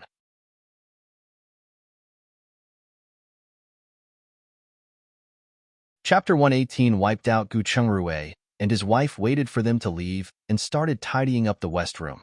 Once they were done, they entered the inner space. After drinking a glass of water, Zhouing said, Let's go up the mountain tomorrow after we deliver the goods to Brother Tian. First, we can cut some firewood for winter, and second, we can avoid the Chow family. That's fine, but I don't think avoiding the Chow family is necessary. Since Manager Lu dared arrest the Chow family's butler, I don't think this matter will be over easily. I think the Chow family will be finished soon. Gu Chungrui said thoughtfully. The centipede won't stop moving even in death. We should be careful. Zhouing shook her head. Yeah, there's no harm in being careful. Gu Chungrui did not refute her after hearing her words. So the next day, after they were done with their work, the two of them put their valuables into the inner space and took Zhuang into the mountain. After Manager Lu and young Master Zhou returned, they interrogated Xiao Mu and the others overnight. Because they had learned from Gu Chungrui the location of the batch of military rations in advance, they quickly broke through Xiao Mu's line of defense, and he spilt everything he knew. In addition, there was also some information that Manager Lu had gathered. So, the following day, he sent people to restrain the entire Chow family. After that, young Master Zhou and Manager Lu went to the county and restrained the county mayor and governor. Of course, the wife of the county governor, Mrs. Jiang, was also under control. After that, they interrogated the mayor. Because he was just a cowardly puppet and had not done anything terrible, he readily confessed. As expected, When the county mayor found out that young Master Zhou was a third-ranked general on the third prince's side, he told him everything he knew and even took the initiative to resign from his position as county mayor. However, it did not go smoothly when they interrogated the county governor and his wife. Fortunately, they found a lot of evidence in the manor. In addition to their previous investigation, they beheaded the two and sent the rest of their family members to the mine. Elder Qiao and Qiao Mu were similarly beheaded in the Qiao family, and the other family members were exiled to the north. When Gu Chungrui and his wife came down from the mountain and received the news, they were in disbelief. One was young Master Zhou's identity, and the other was the speed of their action. They were still on guard against the Qiao family when the Qiao family had already been wiped out. It seems like the third prince has already started investigating this county government, said Gu Chungrui. Yeah, to dare have ideas about the army provisions. They are sure something else. Zhouing nodded in agreement. That's not something we should be concerned about. Our days will be much easier now that the Qiao family doesn't keep an eye on us. By the way, didn't you want to do business in town before? Let's plan what we can do after the new year. The dried yuba is selling well and with a decent profit. It's a pity to give it up, so I think we should set up a workshop in the village. That's a good idea. We'll have to find a reliable person in the village to manage it. Then I'll leave this matter to you. No problem, he affirmed. As the saying goes, plans can't keep up with changes. Just as the two of them were looking for candidates, on the morning 5 days later, the assistant of Hongyun Restaurant came to pick up the goods and told them, Dr. Gu, Mrs. Gu, young Master Zhou is hosting a banquet at Hongyun Restaurant to thank you. Please remember to go. After seeing the assistant off, the two of them waited for Tian Zhuang to pick up his goods. Once he was off, the couple packed up and walked to the town to attend the banquet. When they arrived in town, especially when they passed by the market, he found that there were more people with smiles on their faces. Even the number of people doing mom-and-pop businesses was much higher than before. Gu Chungrui curiously asked an old lady who was smiling, Granny, is there any good news in town recently? Chapter 119, Attending the Banquet, There's good news, excellent news, and it's not just one. The old lady replied with a smile. Then, she pointed to a small shed not far away and said, Young man, haven't you noticed that the people collecting protection fees in this market are gone? I heard that the county governor has also changed, and some of the previous miscellaneous taxes will be waived from next year. We commoners can finally live a good life. That's right. In the past, there were various taxes that we had to pay.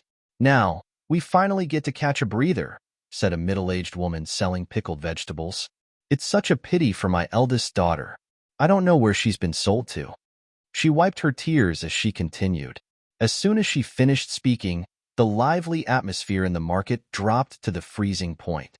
Gu Chungrui and Zhouing looked at each other and then walked away silently. At the same time, they finally realized how deep the waters in this county were. At least, it was much deeper than what they had seen. If they had not saved young Master Zhou by chance, their lives would definitely not have turned for the better. When the two arrived at the restaurant, Manager Liu was already waiting at the entrance. When he saw them, he immediately came up to them and greeted them warmly. Dr. Gu, Mrs. Gu, you're here. Please come in. Uncle Liu, you're too polite. Gu Chungrui greeted him. Then, the couple followed him into the restaurant and entered a luxuriously decorated private room on the second floor. Manager Liu invited them to sit and said, Let's sit down and have a drink first. The second owner will be here soon. Please do what you need to do. We'll just wait. Gu Chungrui said, That's true. We're acquaintances now. Tell me if you need anything, and don't be polite.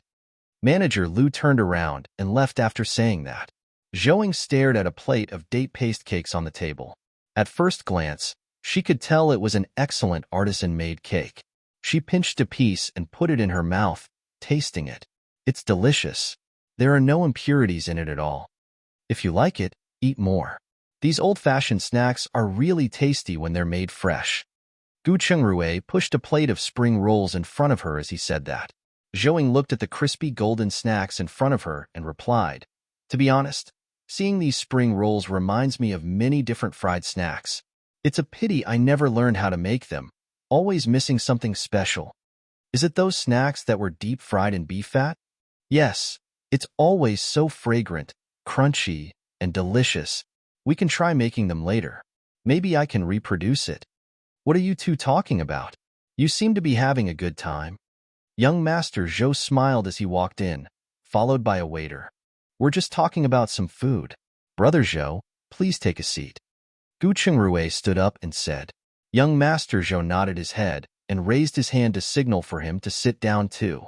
He sat on the main seat and said, I'm not afraid of you guys laughing at me, but I'm also a glutton. Tell me what you guys want to eat, and we'll have a good meal this afternoon. Then don't mind if we do. Let's have Hongyun Restaurant's signature dishes, sauced beef, and red braised pork, suggested Gu Chengrui. Young Master Zhou nodded and told the waiter. Then, he asked Zhouing, what do you want to eat? Zhouing wanted to say poached fish, but she remembered that young Master Zhou was still injured. So she changed her words, stir-fried white prawns and some cold shredded tofu salad. Shredded tofu salad? Do we have it here? Young Master Zhou couldn't remember the dish no matter how hard he tried. So he looked at the waiter. The waiter nodded. Yes, it's a new dish. It's only served after getting some advice from Mrs. Gu. Then we'll have one. After young Master Zhou finished ordering, he looked at the two of them and asked, what else do you want to eat? Continue ordering. The three of us have to order at least 10 dishes and a soup, right?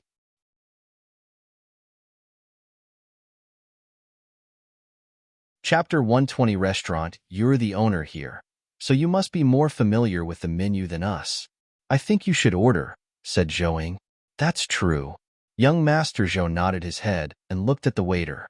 Steamed yellow croaker, sea cucumber with scallion, for happiness meatballs, chrysanthemum tofu, stir-fried black fungus, sweet and sour radish shreds, and finally, a serving of duck soup.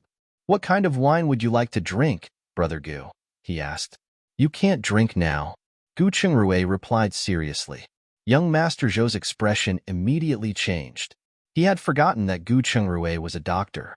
If he had remembered, he would not have asked. Now, he could not even drink a sip even if he wanted to. He finally waved his hand at the waiter. Please wait a moment. The waiter politely told them and filled the teapot with hot water before leaving. Young Master Zhou then said, I'd like to apologize to you first. My identity was a little sensitive before, so I didn't dare tell you the truth.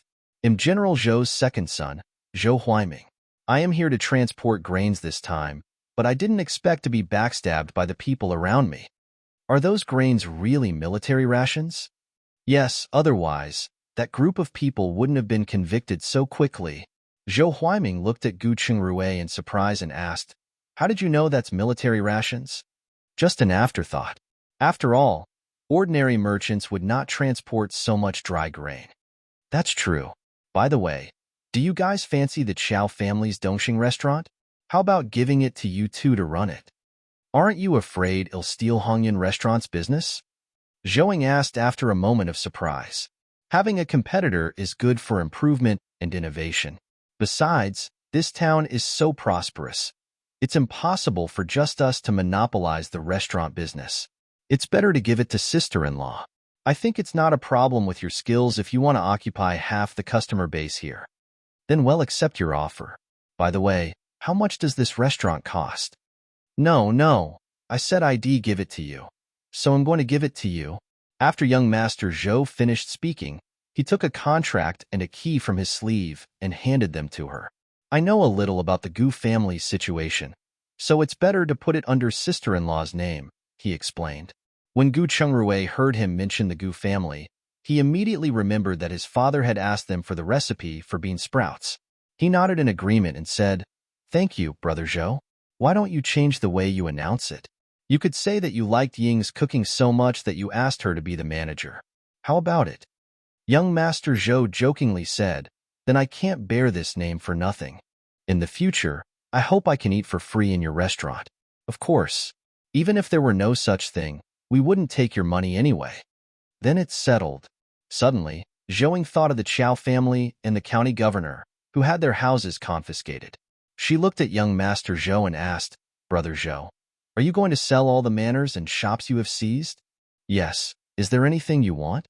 Since we plan to open a restaurant, we must have something to sell.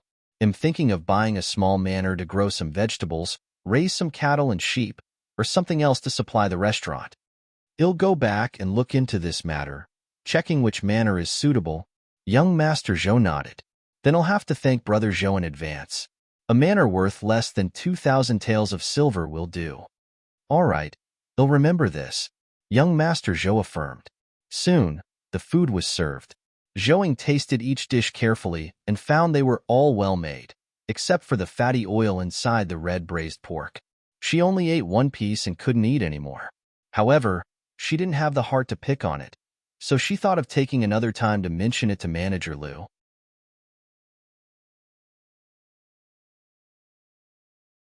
In the future, I hope I can eat for free in your restaurant. Of course, even if there were no such thing, we wouldn't take your money anyway.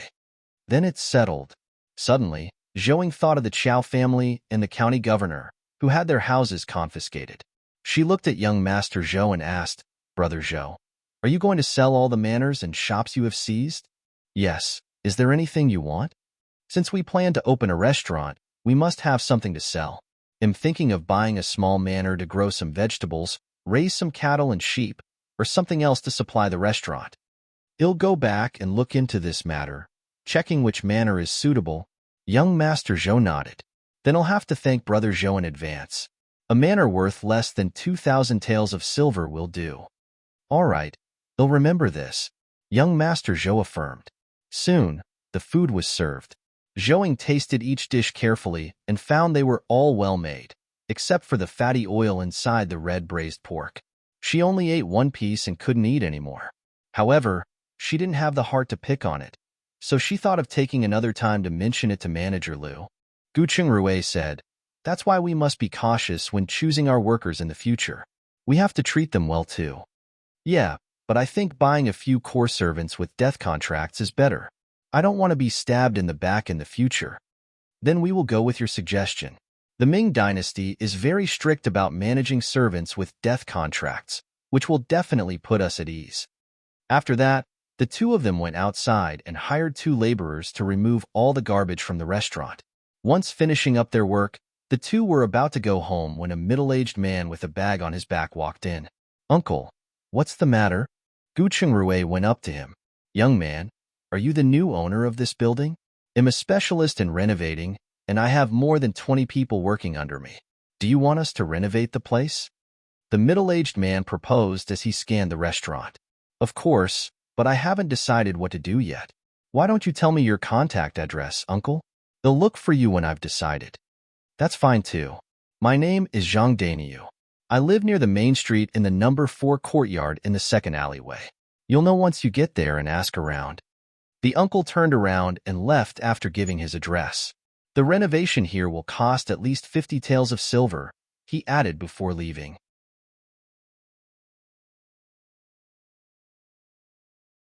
Chapter 122, Paying in another way. Gu Chengrui and Zhouing had a plan when they heard this.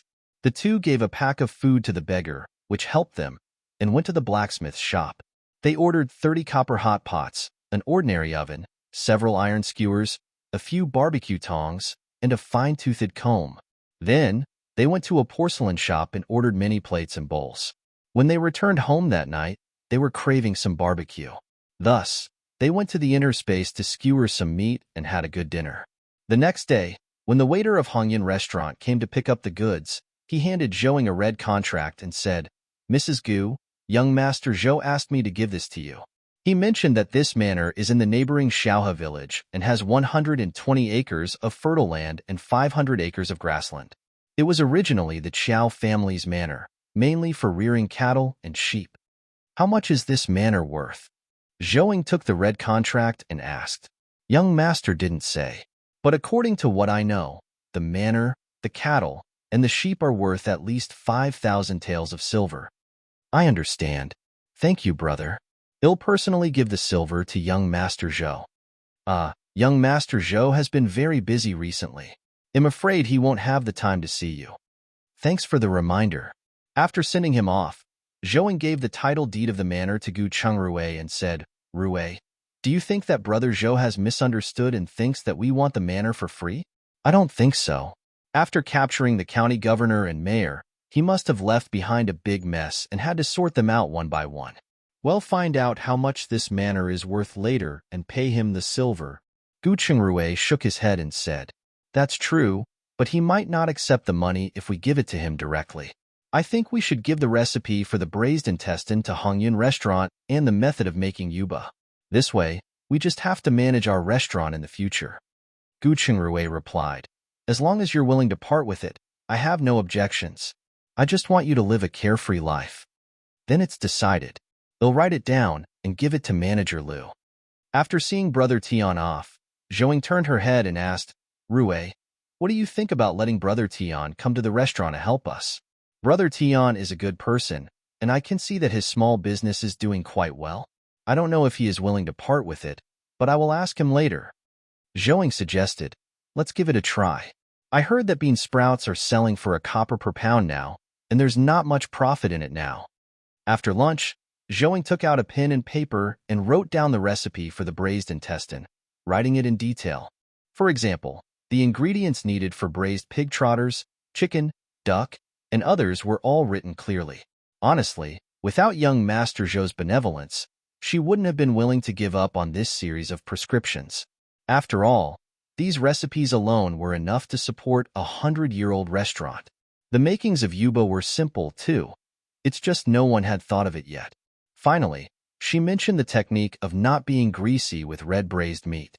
She handed it to Gu Chengrui and said, Rui, can you copyright it for me since I can't write in traditional words? Are you sure you won't regret giving all these recipes away? Gu Chengrui took it and glanced at it. Then, he looked at her in shock. I don't regret it. I have plenty of recipes in my head. Zhouing replied boastfully, then turned around and left the room. Seeing this, Gu Chengrui smiled and shook his head. He knew that she was reluctant, but since she had already written it, it meant that she had already thought about it. Therefore, he did not hesitate and went to his study to copyright it with a small pen. After they were done, the two went straight to the town to find Manager Liu. Manager Liu had just finished his work when he saw the couple. He immediately approached them and asked, Dr. Gu, Mrs. Gu, please come in. Sorry to disturb you, but we're here today to pay for young Master Zhou's manor and to ask you who would be better at helping us to renovate it, Gu Chengrui said.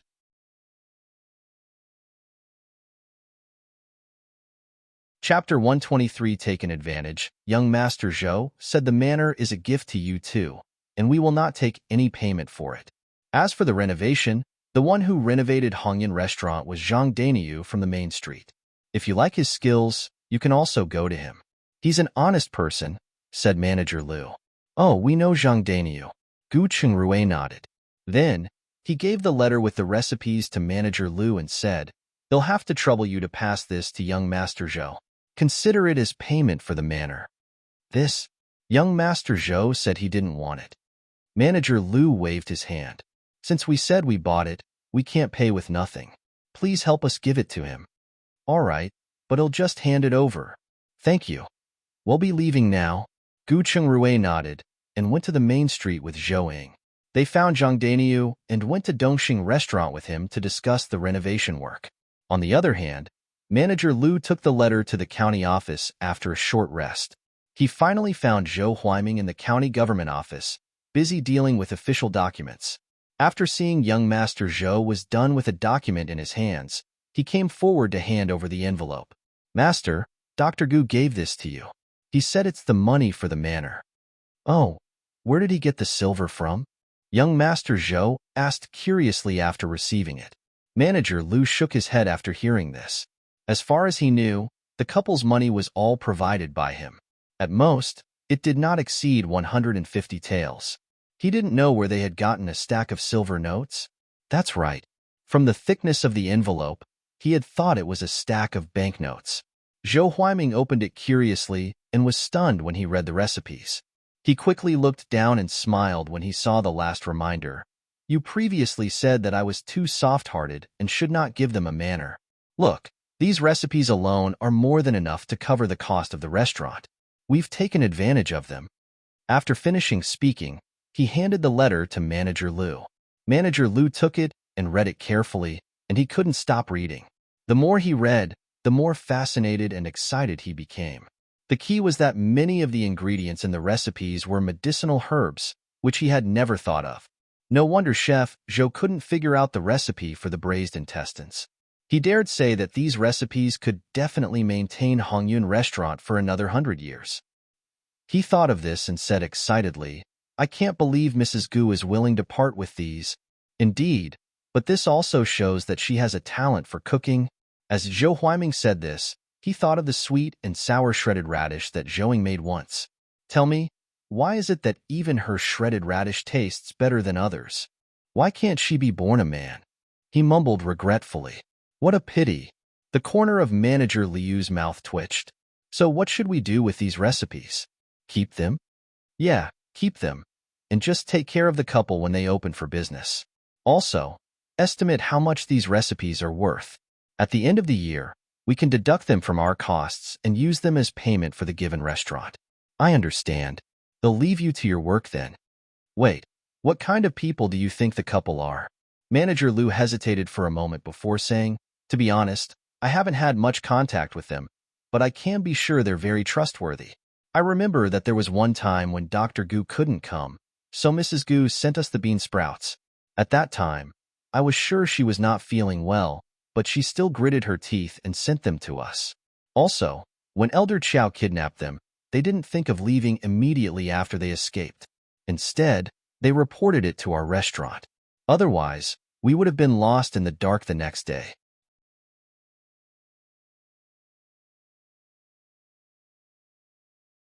Chapter 124 The Manor 1. Manager Liu paused for a moment before continuing.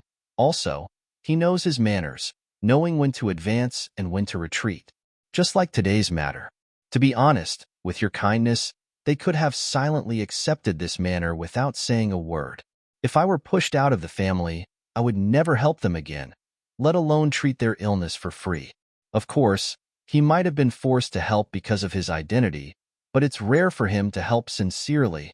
Young Master Zhou quipped in, it seems you have a very high opinion of this couple. For now, yes. But I don't know what will happen in the future. Okay, then, let's try these recipes out. Yes. Manager Liu replied and put away the recipes, treating them like treasures. He then hurried back. After the restaurant's renovation was settled, Zhou Ying and her husband went to the manor. At the entrance of the second courtyard, she was stopped by a man in his 30s. Who are you two looking for? We are the new masters of this manor. Who are you? Zhou Ying asked as she flashed the title deed to him. So it's the new owner. Please come in. Shun, the temporary butler of this manor. After the man finished speaking, he turned around and led them into the courtyard. Gu Chengrui looked at his familiarity with the manor and asked, Shun, right? Where's the previous butler of the manor? They've been taken away. Anyone related to the Chow family was taken away, and I heard they were sold to other places. Then you are? Zhou Ying asked. The rest of us are either tenants or long-term workers. Long-term worker? Yes, the long-term workers are mainly those who help raise cattle and sheep. The livestock here needs more care than us. I see. Then do you know how many livestock are in here? I can't give you the full details, but the grassland over there is full of cattle and sheep. I heard it produces about 300 cattle and 2,000 sheep yearly, and it's much better than farming. Zhou Ying was happy to hear that. If they could produce this much every year, it would be more than enough to supply the consumption of their restaurant. She replied, Then please take us to see them. Come with me. Shun led them to the fields after that. They could see rows of livestock sheds from afar and more than a dozen piles of hay covered with oilcloth on the side. When the group arrived, more than 10 people were busy cutting grass. Shun stepped forward and introduced them. There's a total of 30 people here, with 15 of them mainly in charge of the fodder. 10 people are in charge of cleaning up the sheep pens. 3 women who usually help deliver newborns, taking care of the calves and lambs. There's a doctor who treats the sick livestock. Finally, a manager who is in charge of everything here. Uncle Nian, he shouted. The new owner is here. Come and meet them. After a while, a middle-aged man in a sheepskin coat came out while carrying a tobacco pipe and a pot. He was stunned for a moment when he saw Gu Chengrui and Zhou Ying, and he said indifferently, Are the two of you the new owners? Yes, Uncle Nian. We're here to understand the situation. Gu Chungrui greeted him and replied, Do look around, but be careful when you go in. Don't scare the little ones inside. Right? There are 1,082 cows now. Before the new year, 200 of them will be ready for slaughter. There are fewer than 4,000 sheep, and we can prepare about 800 before the new year. The old man pointed at the rows of sheds behind him. You are very knowledgeable. Gu Chungrui looked at his lukewarm attitude and was satisfied, sincerely praising him.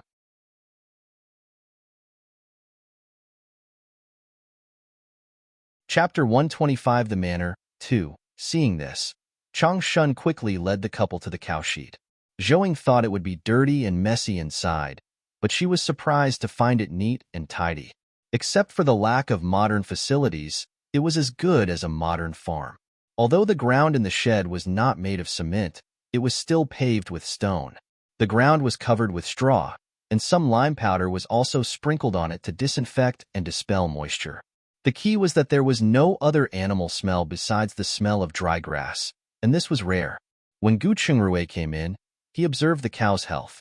He did not expect to find 2 sick bulls, which looked like they were injured.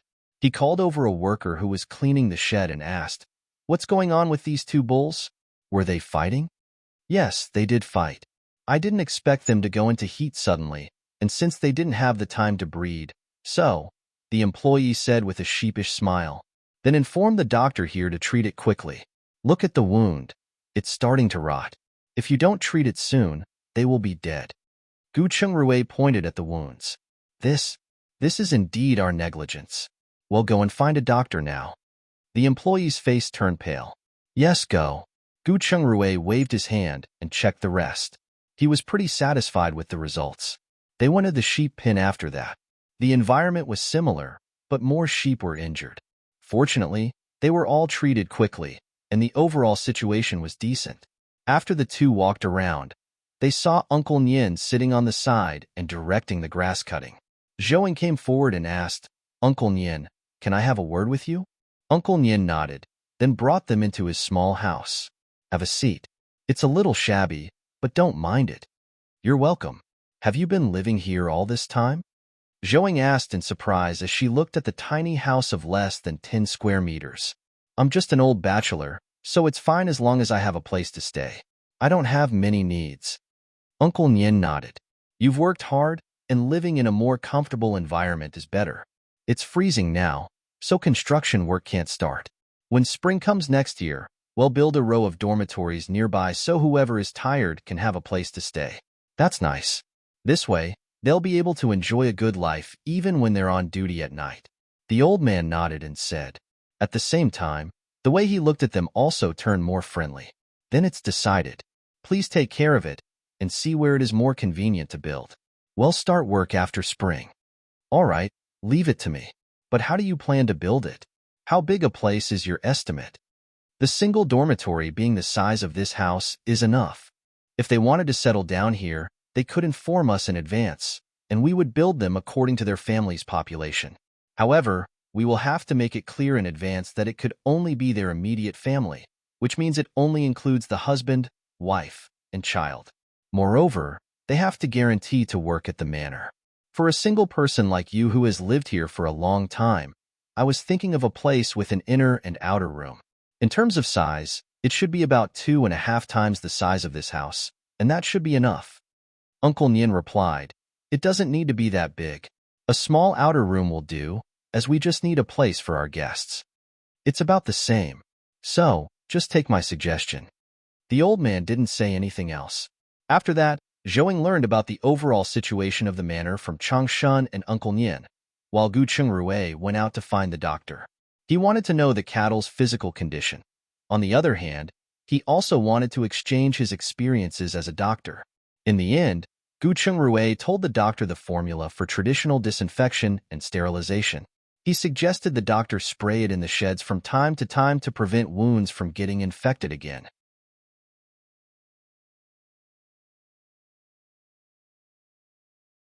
Chapter 126 The Manor, 3. At the same time, Zhouing also learned that the main output of this manor was cattle and sheep. Although more than 100 acres of fertile land could grow wheat, millet, soybeans, and other grains, nothing was left after feeding the people in the manor and the livestock. If the year's harvest were terrible, they would need to buy some from outside to supplement the livestock feed. When Changshun saw them out, the couple went to the fields to look around. The wheat was growing well, but there were many cracks in the ground, and the legs of their pants had turned white. Uncle Chong, isn't this place a little too dry? Zhouing couldn't help but frown. It's a little dry. In previous years, there were already 2 rounds of rain and snow at this time. However, there was only one huge rain this year, barely wetting the ground. So, the land is naturally dried. However, there is no need to worry too much as the wheat is hibernating now. Even if it doesn't snow before the new year, it wouldn't have much impact once we watered it in spring and spread enough fertilizer. That's good. I'll have to trouble you with that. Zhouing nodded.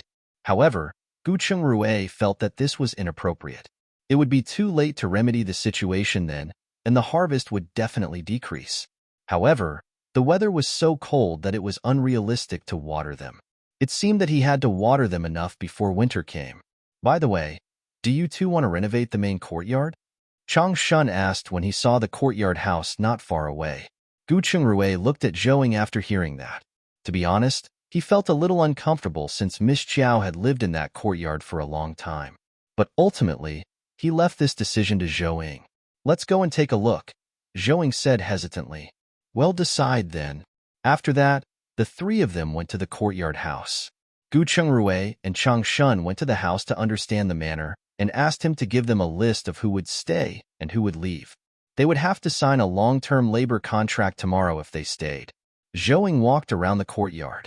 Obviously, the courtyard was often occupied, and it was well taken care of. Unexpectedly, she found a storage room in the east wing of the main courtyard. Most things inside were cloth-related, and there was gorgeous silk with all kinds of cotton and sackcloth. She found a box of silver ingots and some broken silver pieces in the corner. She didn't count them and just put them into her inner space. Then, she carefully looked around and soon found a small cellar near the small courtyard kitchen.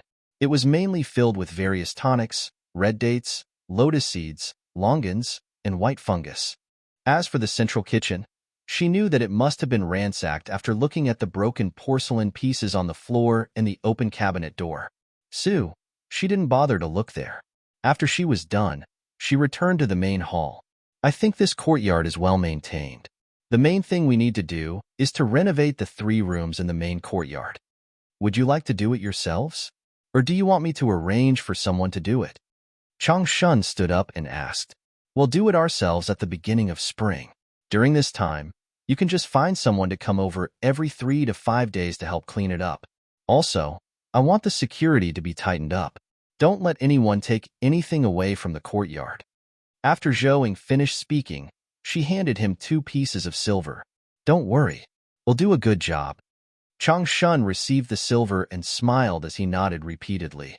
All right, they'll leave this place to you. Do your best. We'll officially appoint you as the butler here if we see that you are capable. Thank you for your kind words, Master. It's getting late, and we should go back. If you need anything, you can come to Dongxing Restaurant or Dr. Gus' house in Shanghe Village to find us. Chapter 127 Trampling on Her Dignity, Dr. Gu. Changshun was stunned for a moment. He sized Gu Chungrui up thoughtfully and continued. I wondered why you looked so familiar. I didn't expect you to be that Dr. Gu. Yes, if you need anything, just say the word. We're family now. Gu Chungrui smiled and nodded. Yes, I will. Then I will leave you to your work. It's getting late, so we'll go back now. Zhouing said her goodbyes, and the 2 walked out. All right, take care, you two. Changshun stood up and sent them out of the manor after that.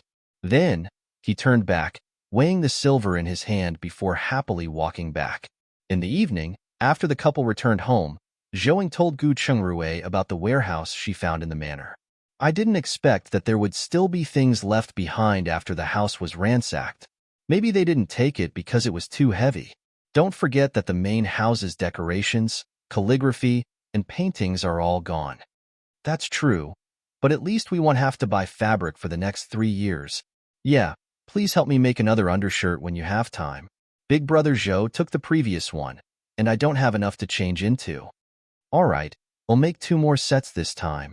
As soon as Zhou Ying's words fell, Zhuang barked twice.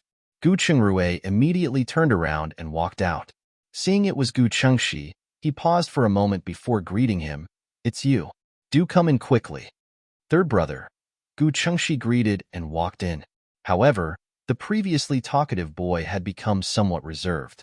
Gu Chengrui took a few green bean cakes and handed them to him. What's going on? You look like a frosted eggplant, wilted, too. Do you know about the Chow family that got raided? Of course. I learned about it yesterday. Isn't this a good thing for the Gu family? It's a good thing. As a result, uncle and my father want to resume their old business. However, the family did not have enough money to buy a boat, so they thought of marrying sixth sister off. Sixth sister? But Gu Ziqiang, Mrs. Huang's daughter, hasn't reached marriageable age. Zhouing exclaimed in surprise. Yes, Aunt Huang disagrees since she's still 5 months away. She suggested that since fourth and fifth sisters were already of age, they should be the ones getting married. There was almost a fight happening at home, so I escaped. Who are they marrying our sixth sister to? Gu Chengrui asked, deep in thought. Mrs. Huang would not have had such a big reaction if her daughter's marriage partner were decent. Mrs. Liu and Mrs. Yao wouldn't let go of a good marriage partner either, so it could be seen that this wasn't an ideal marriage partner. It's Uncle Me, who was in the bean sprout business with father. I heard he's turning 30 this year, and sixth sister is marrying him as his second wife. His ex-wife also left behind a son and a daughter. The older daughter is already 8 years old, while the younger son is already 6. Isn't this just trampling on her dignity? Zhouing was speechless. A young girl who hadn't reached marriageable age was marrying an old man and becoming the stepmother of 2 children. No sane person would be willing to do so. Gu Chengxi nodded his head in agreement. Then, he picked up the green bean cake and gobbled it up. Gu Chengrui was silent before asking, How many days have you not eaten? You look like you are starving. Don't mention it. Ever since the incident, the food reserve at home has been plummeting. I've been staying hungry for a long time. Gu Chengxi said as he ate, stretching his neck from time to swallow in big gulps. Zhouing quickly poured him a glass of water. Eat slowly. No one will snatch them from you. Thank you, third sister-in-law. Gu Chengxi thanked her as he took the glass of water and drank it in 2 gulps. Seeing this, Zhouing shook her head and went to the kitchen to boil 5 eggs for him.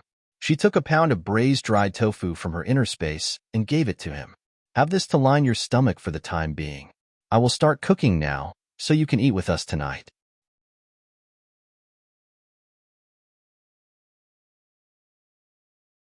Chapter 128 discussing Gu Chengxi shook his head. No, it's okay. I can hold on for 2 days with the food you gave me. If they know I'm here, they might come after you. Oh right, uncle and father's injuries have almost recovered, so don't go there for the next few days. Eat your food. You're still young, yet already this cunning. We know what we're doing. After Gu Chengrui finished speaking, he helped him peel some eggs and decided not to go over if he could. After eating some eggs, Gu Chengxi ate 2 more pieces of dried tofu and quietly returned with the food when the sky turned dark. After dinner, the 2 soaked some soybeans and braised more pig's trotters before entering the inner space. They finished whatever work was left in the inner space, and Gu Chengrui returned to his room to draft an employment contract. It emphasized their benefits and, of course, their responsibilities. After he was done, he made 60 copies with a brush. Zhouing took out the cloth she took and made 2 sets of undergarments and quilt covers, just in case. After they were done, they went out of the inner space and fell asleep. Zhouing and Dehua continued to make tofu and dried yuba over the next few days. Gu Chengrui began to make house visits as a doctor, but he took some time off to go to the manor to sign the contracts. From the manor, only Changshun and a few others who planned to stay in the manor for an extended period of time signed the rest of the agreement. As for the people in the livestock area, they all signed the contract. At the same time, he would also go to his restaurant from time to supervise the ongoing renovation. One day, Gu Chengrui had just left the restaurant when he heard someone calling him. He turned around and saw Dr. Luo. So, he greeted. Dr. Luo, you're not busy today? It's all right. Recently, the government has been selling the Chow family shop, and this old man was considering moving to another place. The place where I was is no longer suitable. Dr. Luo sighed and said, You've taken a fancy to the Chow family's previous clinic, right? Did you get it? Dr. Luo shook his head and said, Don't mention it. That shop is too big, and it even has a big courtyard. The money I have on me is limited, so I really can't take out so much in a short time. Oh, what's the price for the shop? Dr. Luo stretched out a finger and said, All empty inside, costing 1,000 taels of silver. Adding to the renovation and herbs needed to fill the place, I don't think I can pay for it, and it seems that I can only renovate my old clinic. It's indeed quite expensive, Gu Chengrue replied thoughtfully. To be honest, he also wanted a nice clinic. It was not a good thing to be a house doctor all the time, and this was an excellent opportunity. He decided to return home and discuss it with Zhouing. After returning home, Gu Chengrue told Zhouing about the matter. Babe, what do you think about Dr. Luo and me being partners and opening a clinic? If you think it's okay, then do it. It's a good idea to have a clinic too. Zhouing replied without hesitation. She knew that although Gu Chengrue had learned many other skills, his favorite was still medicine. She hoped he could display his strengths, live his own life, and create his own world. Thanks, babe. Gu Chengrue went forward to hug and kiss her on the cheek. You're welcome, but you have to remember your main task. Zhouing kissed him back and reminded him. I know. I'm here to accompany my wife, and I remember this clearly. After Gu Chengrue finished speaking, he looked at her face, which was becoming more and more similar to her face in her previous life. He could not help but hold his breath. At the same time, her eyes darkened as he looked at her. However, when they remembered their current age, he could only hug her tightly and say, What do you want to eat tonight? They'll make it.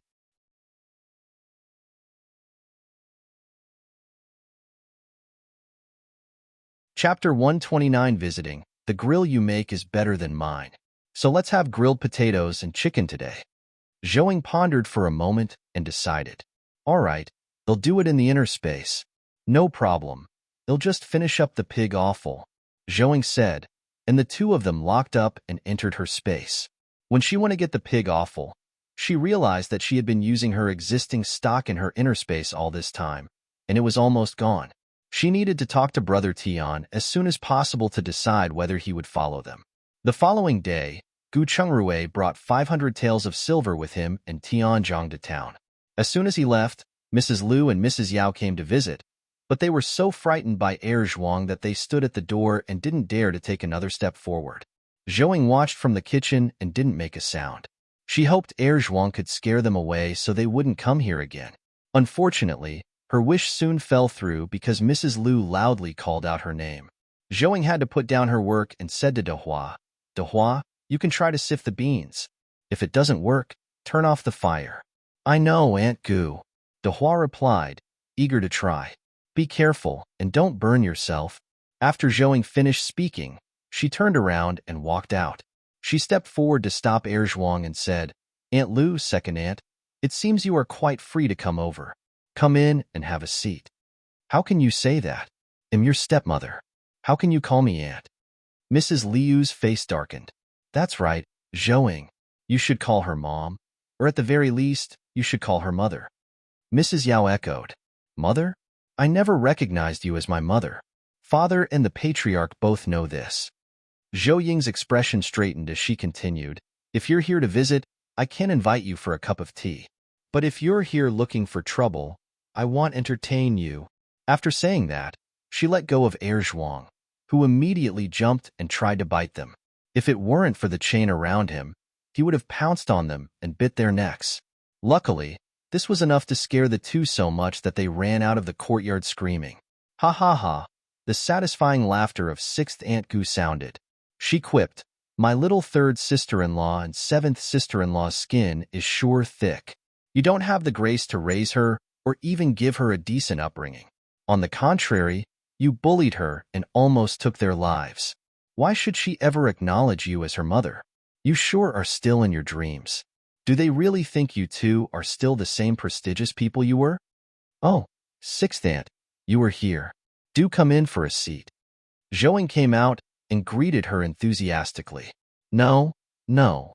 You've been so busy, so I won't give you any trouble. Sixth Aunt Gu shook her head.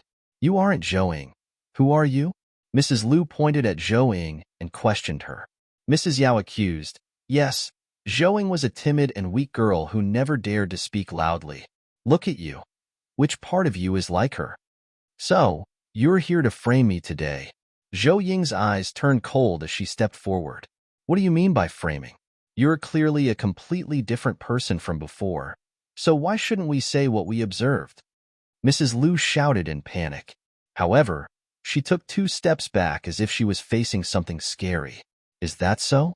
Didn't you behave like a timid cat before the princess? I heard you're also known as a gentle and virtuous lady. But look at you now. To put it bluntly, you are nothing but a crude woman now. If you don't believe me, you can ask your relatives and friends in the capital. Who would have thought that you would become like this? Zhouing shook her head and said regretfully.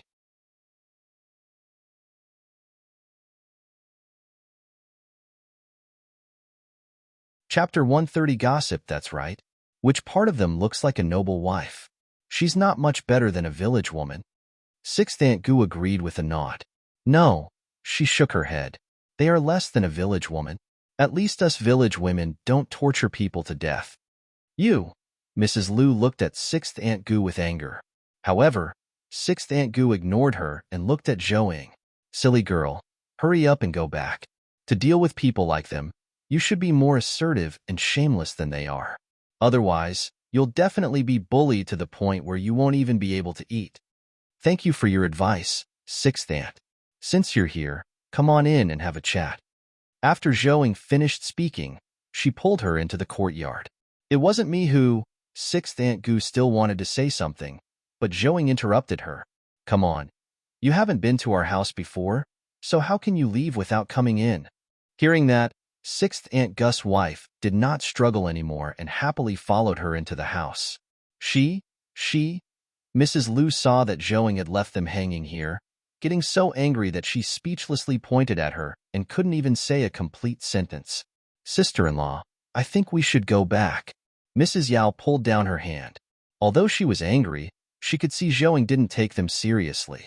So what if they make a fuss? At most, both sides would just be the joke of the village. Are we just going to let her off like this? Mrs. Lu said unwillingly. Then what can you do? I think it's better to let our husband come and find Gu Chungrui. Mrs. Yao pursed her lips. To tell the truth, she looked down on Mrs. Lu. After so many years of hard work, she finally became the main wife but couldn't even outplay a youngling. What a stupid woman. She thought of Mrs. Huang, who had been making trouble for the past 2 days, and her face immediately sank. After that, she didn't pay her any more attention and turned around to return home. When Mrs. Lu saw this, she turned her head and glanced at Zhuang, squatting at the door and staring at her. She immediately lifted her legs and trotted after Mrs. Yao. Sixth Aunt Gu, on the other hand, was welcomed into Zhou Ying's home and given a cup of sugary drink. She also grabbed half a plate of fried beans from yesterday and handed it to her. Sixth Aunt, try it and see if it's to your liking. Fried food will always be delicious, said Sixth Aunt Gu with a smile. Then, she took one and popped it into her mouth. After swallowing it, she said in surprise, "Oh, yes. It's crunchy, fragrant, and really delicious. But it's a little salty. But it's perfect for tea snacks or with alcohol." Sixth Aunt Gu paused before nodding. That's true. After that, the two of them ate and drank while they chatted. Zhouing also learned a lot about the situation in the village from Sixth Aunt Gu. For example, Widow Hua's daughter, Chunhong, seems to have fallen in love with Gu Chengya. She went up to Mrs. Lu a few times in the last few days to get closer to her, but Mrs. Lu never paid her any attention. Another was that the heir of the patriarch's family had started finding candidates for marriage, but he had gone through a few families and had no intention of settling. Finally, Sixth Aunt Gu turned around to look outside, ensuring that Mrs. Lu and Mrs. Yao had left. She then looked at Zhouing with a mysterious expression and asked, "Do you know why they are here today?" "What do you mean?" Zhouing asked curiously. "Have you heard about the fight between their family members these past 2 days?" I briefly heard they had found a marriage partner for their sixth daughter, Gu Ziqiang, Zhouing mentioned. Yeah, but Mrs. Huang doesn't agree to this marriage, and they've been making a fuss. It was the old madam who decided to ask everyone to gather funds so that Gu Ziqiang wouldn't need to marry if they gathered enough. Then it should be Mrs. Huang coming here. Why are they the ones instead? Zhouing paused before asking in astonishment. They can't be thinking of cutting off Mrs. Huang's source of income, right?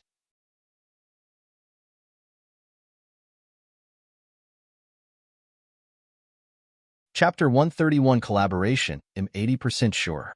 Think about it. You will have to return the money you borrowed eventually, but it's not the same for your daughter's dowry.